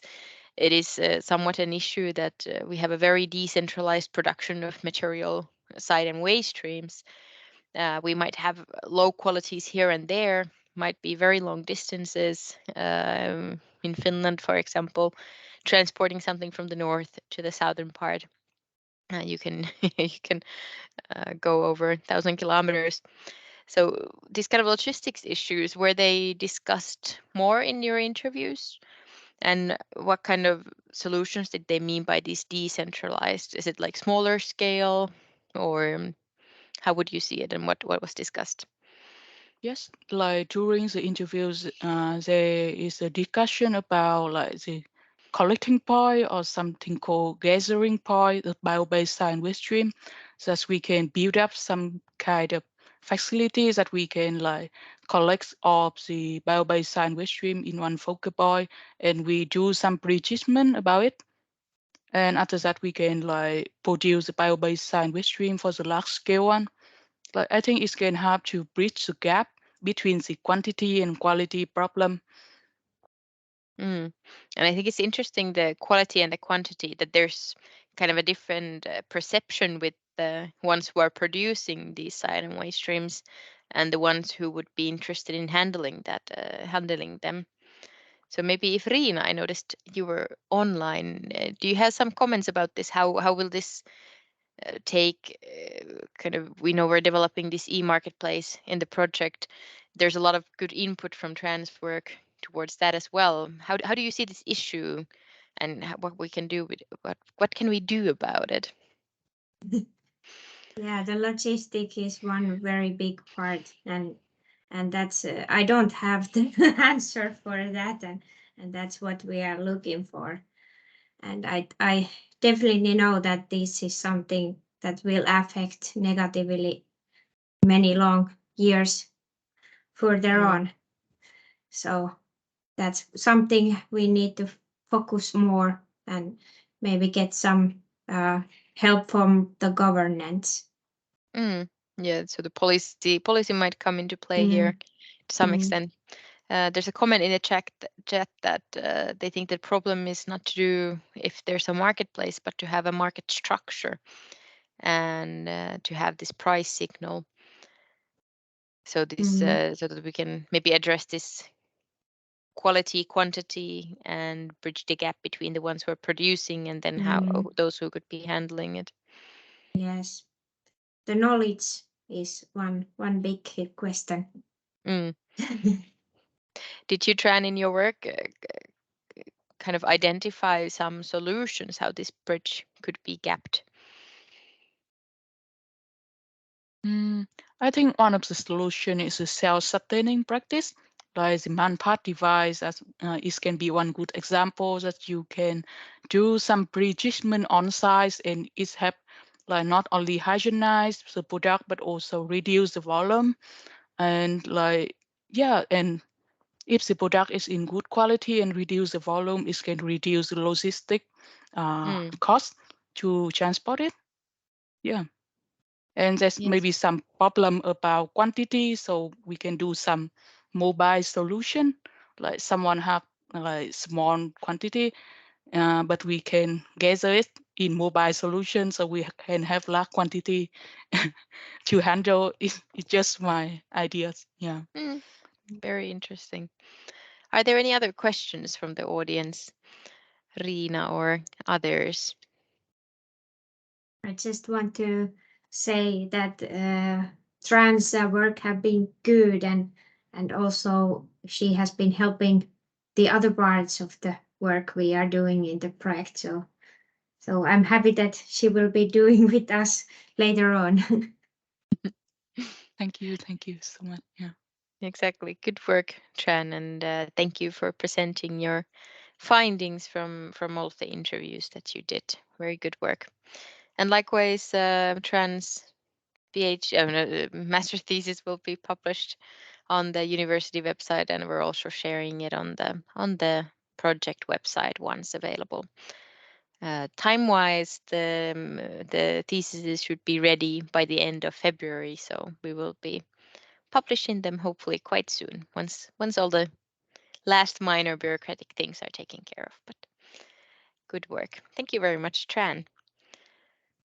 And maybe then Thank you. we can jump into the last presentation, but definitely not least for the day. So Nina, please. Good, we can see you.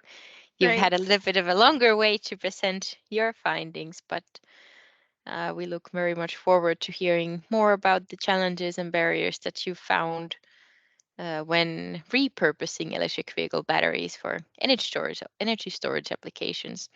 And I think this is a very interesting topic. Maybe even if we look at the other presentations, they were from a maybe broader perspective. But now we're deep diving into specifically this repurposing strategy from the circular economy strategy books. So we look forward to hearing more about the whole concept. So please, Nina, go ahead. Yes, thank you, Anna. So, hi everyone. My name is Nina McDougall. I am a master's thesis worker at VTT, and I'm currently finishing my master's degree in advanced energy solutions at Aalto University. Today, I will be giving you a presentation about the challenges and barriers to repurpose electric vehicle batteries for energy storage applications. And like Anna introduced, our master's thesis consisted of a literature review and an experimental part of stakeholder interviews. And in today's presentations, I will be mostly focusing on the stakeholder interview results. So let's look at the contents for today's presentation. I will first start by introducing the background and motivation for this research. So just to essentially discuss why are we interested in repurposing, why is it an interesting topic for research, and what are the motivations behind it. Then I will briefly introduce and touch upon the research objectives and the methodology. And then I will just briefly introduce you the backgrounds of the interview participants, just about how many participants we had and from what kind of countries and stakeholder groups. And then we will go into the core of the presentation, which is the research findings, which relate to the different challenges and barriers. And then I will wrap up the presentation with the key takeaways, and then I will provide you some time to ask me some questions. So let's start with the background for this research in general. So as we can see from this figure here, which represents the global electric car stock, we can see that there is clearly a growing trend. So electric vehicles are becoming more and more common around the world. And we can see that during the last decade, there has been significant growth. Because in the beginning of here, we can even hardly see the columns. And already in 2021, we had over 16.5 million electric cars used worldwide. And this transition is, of course, very wanted because, of course, we're trying to curb climate change and decarbonize the transport sector. However, this transition will eventually result a new challenge for us because electric vehicles, they are powered by these very large lithium-ion batteries, and they have to be managed sustainably after they reach their end of life. So a natural question arises that what should we do with end-of-life electric vehicle batteries? Well, the current situation is that the EU regulatory framework requires that at least 50% of the electric vehicle battery is recycled, and the remains then can be either disposed of in landfills or by incineration, which is essentially burning the remains to get some energy. And basically, this situation results to a pretty linear electric vehicle battery value chain because at least only 50% is recovered, and the rest of the 50% can either be burned for energy or it ends up in landfill. So we're still looking at a very linear value chain, and it definitely has untapped circular potential. And why does it have untapped circular potential? Well, that essentially relates to the lower level circular strategy. This figure here illustrates different circular strategies which have been placed in a hierarchy. So the strategies which are more up here are closer to a circular economy, and the strategies that are lower here are more related to a linear economy. And if we look at recycling, which is currently the main strategy for managing these end-of-life electric vehicle batteries, there are some weaknesses in recycling. First of all, there's always some material losses. For example, if only 50% of the materials are recovered, 50% will be either burned or they will end up in landfills. And a great example of this is lithium. Lithium is considered as a critical raw material, but currently it is not recovered from electric vehicle batteries because it's very expensive compared to its primary supplies. So this essentially is not sustainable in the long run. So then naturally the question would be that if recycling is not the best way to go, what would be a better way? This is why we're discussing about repurposing, which is a higher level circular strategy. Repurposing essentially is using products or parts in a new product with a different function. What this essentially means is that when we're thinking about lithium ion battery, when it's used in the car, it serves as a power source for the car. But now we're actually going to use the same battery to, for example, store electricity to balance the grid operation. And so that's why we're talking about repurposing and not reuse. These terminologies are sometimes used for the same purpose. But yeah, and in general, a higher level circular strategy will always result in greater environmental benefits. So the next question is then, what are the benefits of repurposing these end-of-life electric vehicle batteries for energy storage applications? Well, the motivation essentially behind this whole research is that there are clear benefits of repurposing electric vehicle batteries. First one relates to the reduced carbon footprint and energy use. If we think about second life batteries, they could extend their lifetime anywhere between 5 to 15 years, and this will, of course, significantly reduce the carbon footprint of the battery. Secondly, these second life batteries can help supply the growing demand for battery storage. So, of course, with the growing amount of renewables, we will also be needing some balancing measures to alleviate the intermittent production. So, therefore, these used electric vehicle batteries could help supply the demand for the battery storage. And then another interesting fact is that repurposing can also provide the mining industry more time to establish new mines. And this is very interesting because the International Energy Agency has estimated that the battery and mineral supplies need to expand 10 times to meet the projected demand. And the additional needed mines by 2030 are 50 for lithium, 60 for nickel, and 17 for cobalt. So it is clear that there is a huge demand pressure on the mining industry to expand their production to meet this rapid growing demand. And if we can supply at least partially this demand with old batteries, it will help the mining industry to ramp up their production. And then naturally, repurposing will also provide additional time to develop more efficient recycling processes. For example, in the case of lithium, which is currently not cost efficient to recycle, from 10 years from now, our recycling process, it might be a lot more advanced and it might be already cost efficient to recover lithium as well. So all of these facts are definitely strong motivation to consider repurposing. Next, we can look at the research objectives and the methodology. So the objective of this research was to seek answers to the following research questions. So what kind of a regulatory environment does EU legislation and standards create for repurposing operations? What are the key challenges and barriers for repurposing operations? And what actions and measures could support repurposing operations? And the research methodology used was semi-structured interviews, which were all conducted online via Microsoft Teams. Now some background information on the research participants. So a total of 18 interviews were conducted, of which 14 were one-on-one, while the other 4 sessions had 2 participants participating at the same time. In total, we had 22 participants from 4 countries. We had the majority from Finland and Norway, so 12 from Finland, 7 from Norway. We had 2 from Germany and 1 from Sweden. And then I have just a figure here that also illustrates the different stakeholder groups from the research sample. So the largest group was various researchers, which had backgrounds in battery and thermal energy storage and cell manufacturing and lithium-ion battery recycling. Then we had different repurposing operators, which relate to companies that are repurposing and providing second life batteries, and also the other entities that have participated in repurposing projects.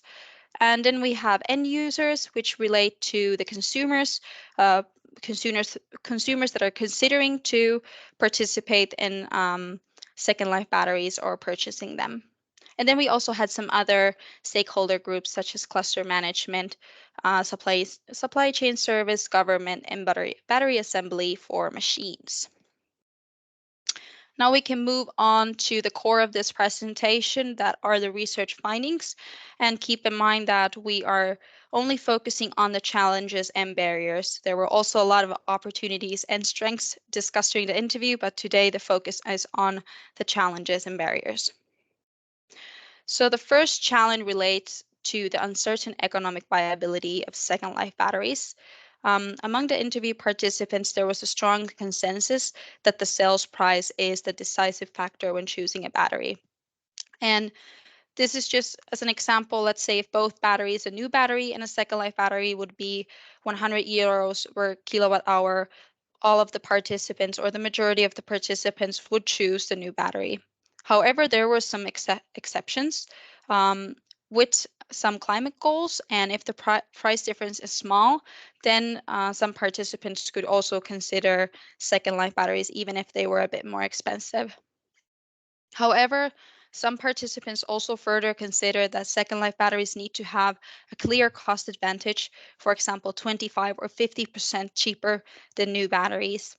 And the reasoning behind this was that second life batteries, they are older, they already have degraded, and they have some increased safety risks. So consumers are expecting some financial incentive when they are willing to choose this older product.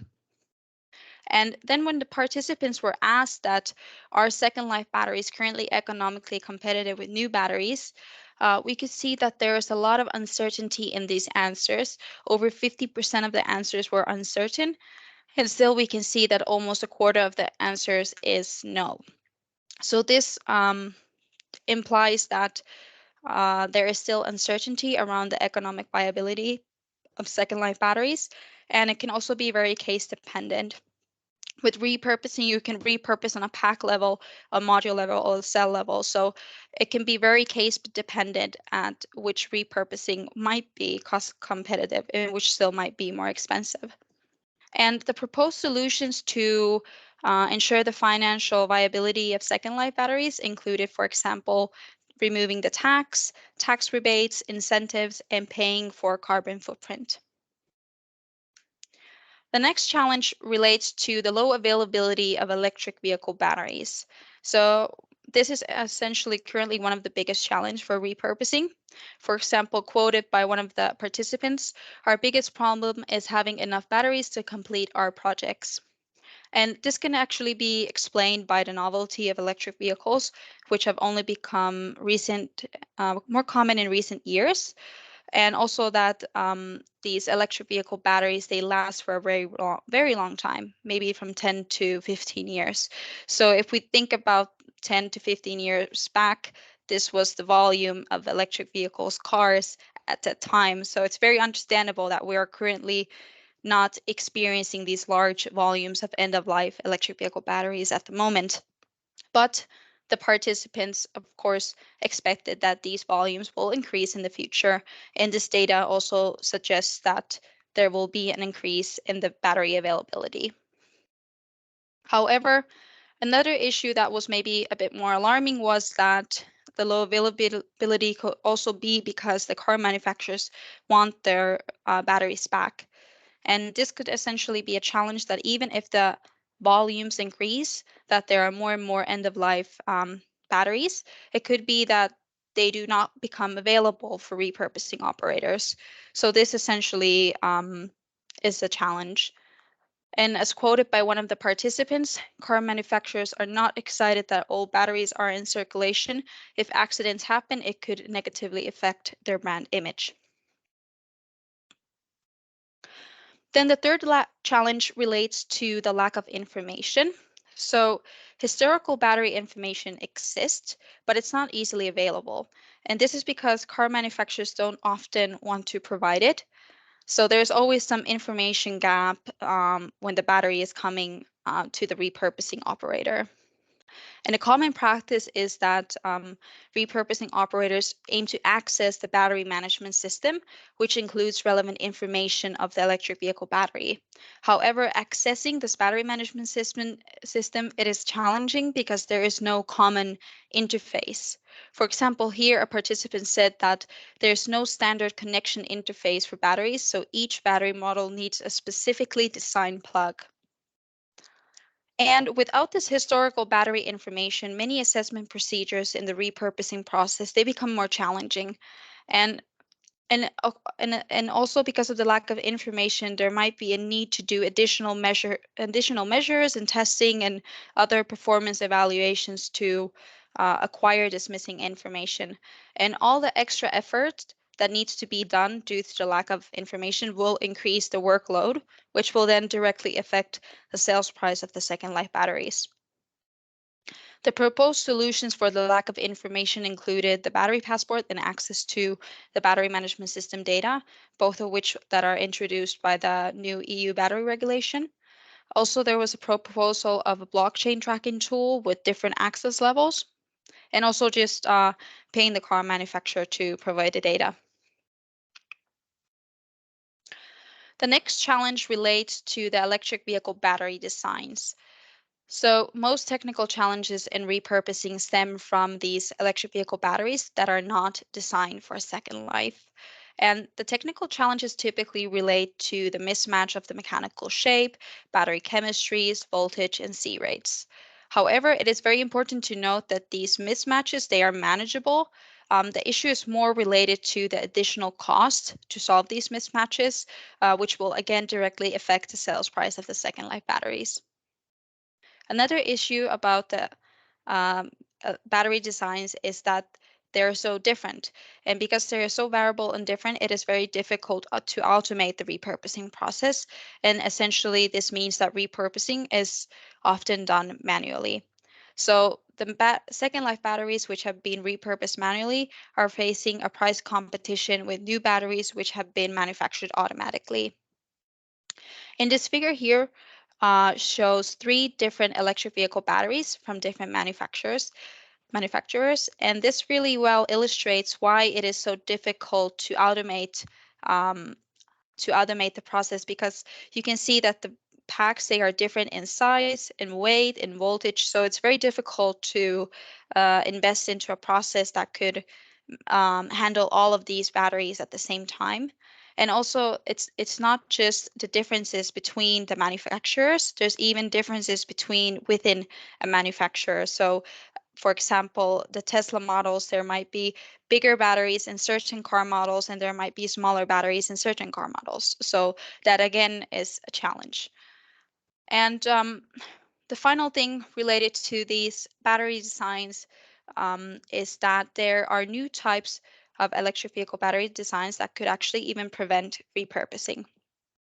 Quoted by one of the interview participants, in the new Tesla Model Y structural pack 4680, cells are glued to the car's rear frame. Second life is not considered in the design phase, as the car likely needs to be recycled as whole because it is difficult to remove the battery. In the worst case, if this design becomes popular, second life applications can be prevented.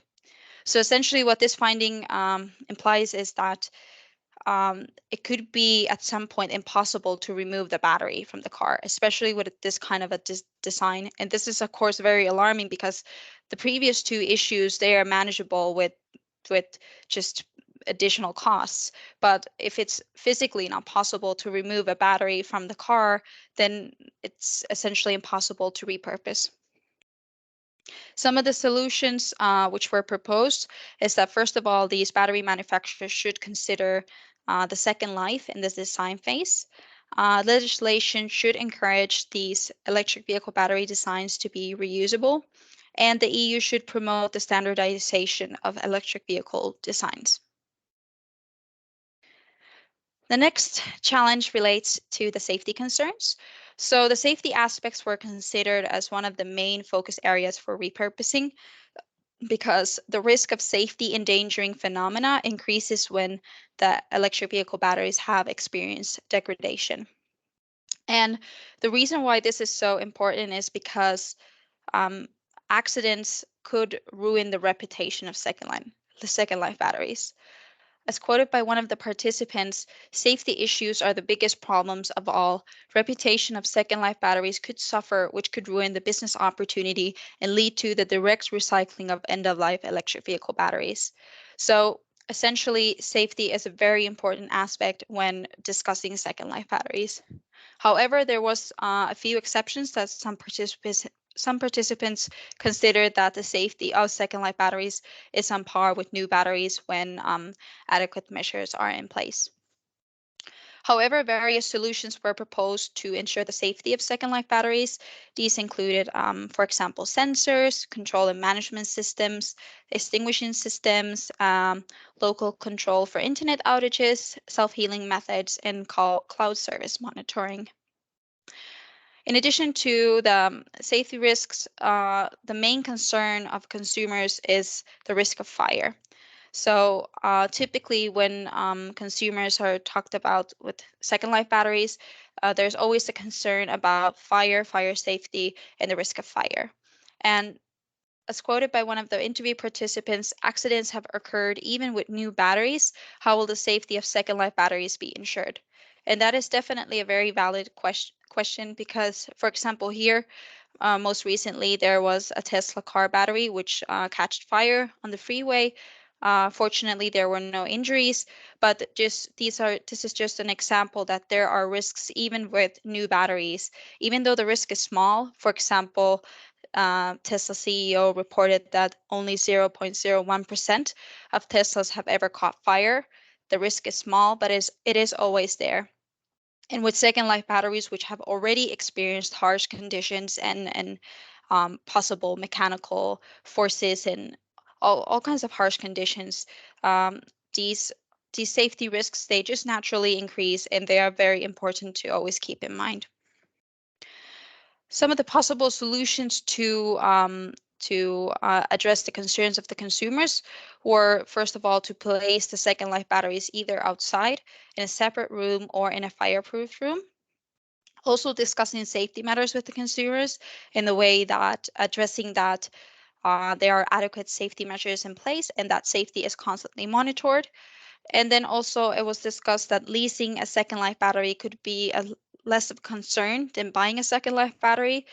This was found to be for some of the participants that it would be more reassuring for them that they don't actually have to own the whole battery, instead that they could be leasing it. Then to the regulatory challenges. So the current regulatory environment for repurposing is practically non-existent due to a lack of standards and regulations. And therefore, anyone can currently repurpose an electric vehicle battery. And there are already a lot of do-it-yourself projects occurring. And these projects have a high risk of ruining the reputation of second-life batteries. And then also there was a notion about the extended producer responsibility because it could affect the availability of batteries. For example, here, the producer responsibility side, if the producer pays for the recycling, they have the right to the battery when it reaches the end of its life cycle. How to ensure the repurposing step before recycling. Regarding the upcoming regulatory environment, which mostly relates to the new EU battery regulation, the battery recycling targets were a very controversial topic in the interviews. Some considered these recycling targets to be negative for repurposing because they could steer the batteries to recycling. However, alternatively, repurposing was also seen as a way to avoid these recycling targets and fees. For example, here, if the manufacturers can avoid these recycling targets by sending the batteries to companies like us for second life applications, it could be very helpful. We offer auto companies a solution to sell their batteries to us rather than pay for recycling. And then it was also noted that the recovered content in new batteries do not need to originate from batteries. There was also a notion that sometimes when the battery material is recycled, the purity of this recycled material is not even good enough to be used again for a battery application, and instead these recycled materials are used for some other application like steel manufacturing. Then there is the competition naturally with recycling. So recycling was seen as a way to free valuable metals from older battery technology, which can be used to manufacture new, more efficient batteries. And this was seen because usually when an end-of-life electric vehicle battery comes up, it has already been used for like 10 or 15 years. Of course, the battery technology has already advanced a lot in 10 to 15 years. So it's understandable that um, it might be, or some might see that it's more preferable to manufacture new batteries from these materials. Also, there was seen that there's a lot of development overall in recycling, and that it would be more easily scalable to mass production, and these factors could lead recycling to be more cheaper than repurposing. In addition, the Tesla's new electric vehicle battery design was also seen in a push in the direction of recycling that some car companies might just prefer the batteries to be recycled and not repurposed at all. And then there was also the notion that metal prices can also affect recycling in the sense that during very high metal prices, um, they will encourage recovering valuable metals from the batteries. So this will essentially result in a situation that there might be also recyclers bidding for the end of life battery because they want to recover these valuable metals, especially from certain battery chemistries like NMC. So, for example, here someone commented that if recyclers would pay more for end of life electric vehicle batteries than repurposing operators, it could affect business by making the price of second life batteries very high. And then the final challenge relates to consumer preferences. So even if we manage to achieve a significant cost advantage, not all consumers will choose second life batteries because often consumers prefer new products over older ones. And these are in a way understandable because with second life batteries, there's always the shorter lifetime and there are increased safety risks. So it can be very difficult to influence someone's choice. And essentially, the reluctance of customers to buy old products can reduce the demand and therefore challenge the repurposing business. For example, here someone has commented the masses of consumers prefer new materials compared to old ones. To wrap up all of these findings, we will go through the key takeaways. So the economic competitiveness of second life batteries is most important, and all cost factors which are affecting the sales price of second life batteries need to be minimized. The reluctance of car manufacturers to provide historical battery information is hindering repurposing. There's definitely need for more collaboration between car manufacturers and repurposing operators. And these new electric vehicle battery designs that could possibly prevent repurposing need to be addressed because if they become very popular, it might be that there are no batteries to repurpose in the future. And an important thing is that these electric vehicle batteries should always be designed as reusable. Then safety is, of course, of great importance because accidents could ruin the reputation of second life batteries. So adequate safety measures must be in place, and dangerous do-it-yourself projects should be prevented. And finally, the transition to circular economy requires a change in mindset and in consumption habits. Products do not always have to be the newest and most efficient. So that was all from my side. Thank you so much for listening.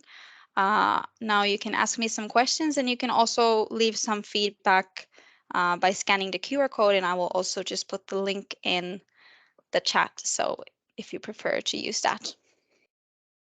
Very good. Thank you very much, Nina. Good work. There's actually, I think, already a hand up. Do you want to stop sharing the screen? Yeah, Maybe yeah. it's also makes it a little bit easier. Maybe it was then again a hand that was meant for applauses and not raising, because I missed it again. But there's been a lot of discussion on the chat. Very interesting discussions. First of all, there was the first questions that batteries are not circular by design. What would be the best driver? Regulation? Question mark. This is a good question. I think just like in general, I don't know if it's even possible to design a battery that is circular. It's just they're so complex. I think the most important thing in battery design would maybe be that to make them as long lasting as possible, and also make it as easy as possible to recover the valuable materials after it reaches its end of life. I think there's a lot of discussion about design for recyclability, but I think we, in many cases, we maybe forget about the other strategies where we could have even lower impact, for example, environmentally. So do you think this kind of, you promoted design for repurposing, do you think there will be this self-initiated design for repurposing, or is it something that has to be driven via regulation? I think probably it will have to be driven by regulation because, of course, the battery manufacturers, they want to minimize their costs. So everything that is like adding more costs and to make something reusable or recyclable or repurposable is something that they're probably not willing to do like voluntarily. Yeah, I think there was a lot of good discussion from the audience in the chat about that there's also concern over the fact that many recycling plants are being set up, and as there's not a lot of materials on the markets, they may pull the end of life batteries directly into recycling rather than making them available for the second life. Yes, I think we have Pekka's hand up for a question or a comment. Please, Pekka. Hello, Nina, and thanks for the presentation. Excellent work. Nice to read current updated information about this. Yeah, actually, I have been involved a lot of for the hobby level of tearing down the cells and repurposing the batteries and so on. But I think one of the interesting things you should study further on, or even in the university level, is that in Asia there is a lot of EVs now, small and larger ones, and at least I have found 3 or 4 now online and working cell and battery manufacturers who are doing the modularity products. So you can use them in vehicles that are for the working purpose, like trucks and lorries and buses and so on, in boats, ferries, EVs, and so on. They kind of solve the design problem, since most of the batteries for EVs are manufactured by the car or vehicle manufacturers themselves, like Tesla is doing the batteries themselves and so on. So these Asian people have found a niche in there to make the modularity EV cell stocks for multi-purpose. I have some links if you're interested in. I found them accidentally in some other project, and I think they also solve particularly the recycling issue. Yeah, definitely. I would love to see those links if you can share them. And then finally, had a question in a chat that are you related to James? James, yes, I am. Okay. Yeah, I guessed so. Tell my regards from I will. Pekka. Okay. Yes. Thanks. Thank you, Bye. Pekka. There's a good question on the chat. The EU battery regulation full text was published a couple of weeks ago. Have you compared the findings of your research versus the new regulation? Is the new regulation positive or negative from the repurposing perspective? Well, I think that essentially what's the best thing about this new regulation is that they're trying to make the information exchange better. So there's the introduction of the battery passport and also the access to the battery management system. So I feel like this information exchange is definitely going to help repurposing. But I think again the recycling targets, they are a bit, I'm a bit unsure because in a way, if the car manufacturers see the opportunity that they will sell their batteries for someone else, and then this other entity will, in the end of the day, recycle the batteries for them. So then they don't have to pay for the recycling and they get money for giving the battery away. But then there's again this comment about that there's so much investments already in these large recycling facilities. So there could also be a huge push and demand for the batteries for these facilities as well. So it's going to be hard to say how the situation will play out. But you definitely included the new regulation in your work, and you've Yes. kind of covered it quite well in your thesis. So definitely take a look at the thesis once it gets published. Also, I think what is quite interesting that who is the owner of the battery, because it has a lot of value. If a consumer uses the car and they own the car, if it has a lot of value, it is interesting that they are not a kind of a piece in the puzzle as to the one who could be getting the money from selling Mm, it forward. yeah. I think I read that there are typically two ownership models. Either the battery is kind of like leased with the car, that whoever is providing the car, they kind of own it. Or then there's also that person who owns the car, they will also own the battery. So especially in the case when a normal consumer owns the battery, I think it's very likely that the battery might end up to be repurposed because someone will actually pay for them to hand over the battery. But then if the car manufacturers are still kind of owning the battery, then I think it might be more challenging to agree with them, at least in some cases. Mm. Yes, I don't.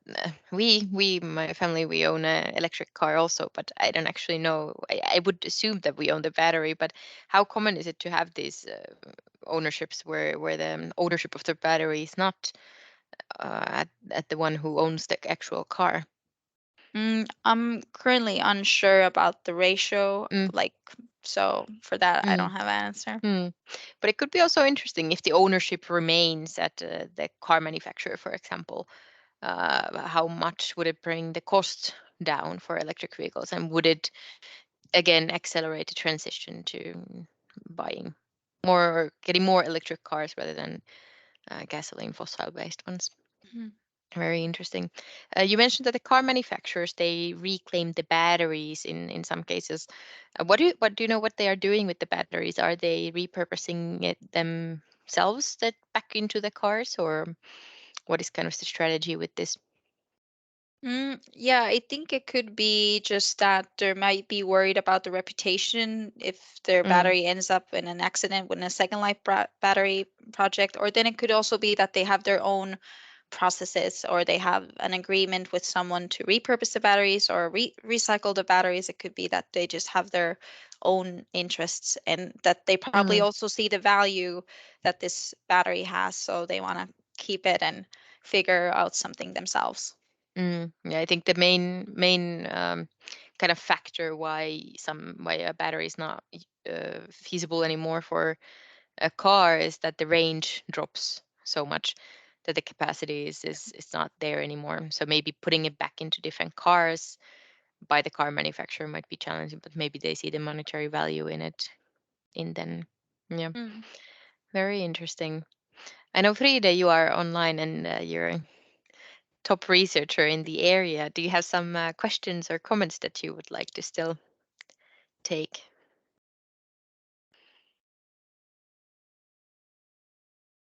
Let's double check if we still have Frida online.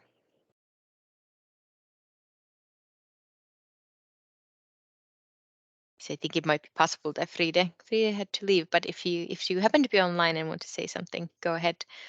But I think otherwise we can start wrapping up the webinar for today. Thank you very much, Nina, Mikko and Tran. Very good presentations, and I think it shows clearly that you've done a lot of work. So it's very interesting, the results that you've been able to put together, and also I think everybody's looking forward to receiving the actual thesis where you have your kind of overall work reported. And I think it's when we look at the 3 different value chains, it is sometimes quite interesting in our project. We have them in one project, and it's quite common that plastics people talk with plastics people, and bioeconomy people talk with bioeconomy people, energy people talk with energy people. To kind of cross these boundaries and look at these cross value chain learnings, it's also something that we're going to be diving into in the upcoming months. But I think it's quite clear from your presentations already that there are a lot of commonalities in the fact that design has a lot of effect. What do you design for, what kind of a circular strategy, and that each step in the value chain, they have an effect on the next step, and what can be done, and what happens with the products and the materials. So we're in the essence of circular economy. But thank you very, very much. I will double check still if we have any final questions in the chat. I don't think so. So thank you very much, everybody in the audience, for participating today.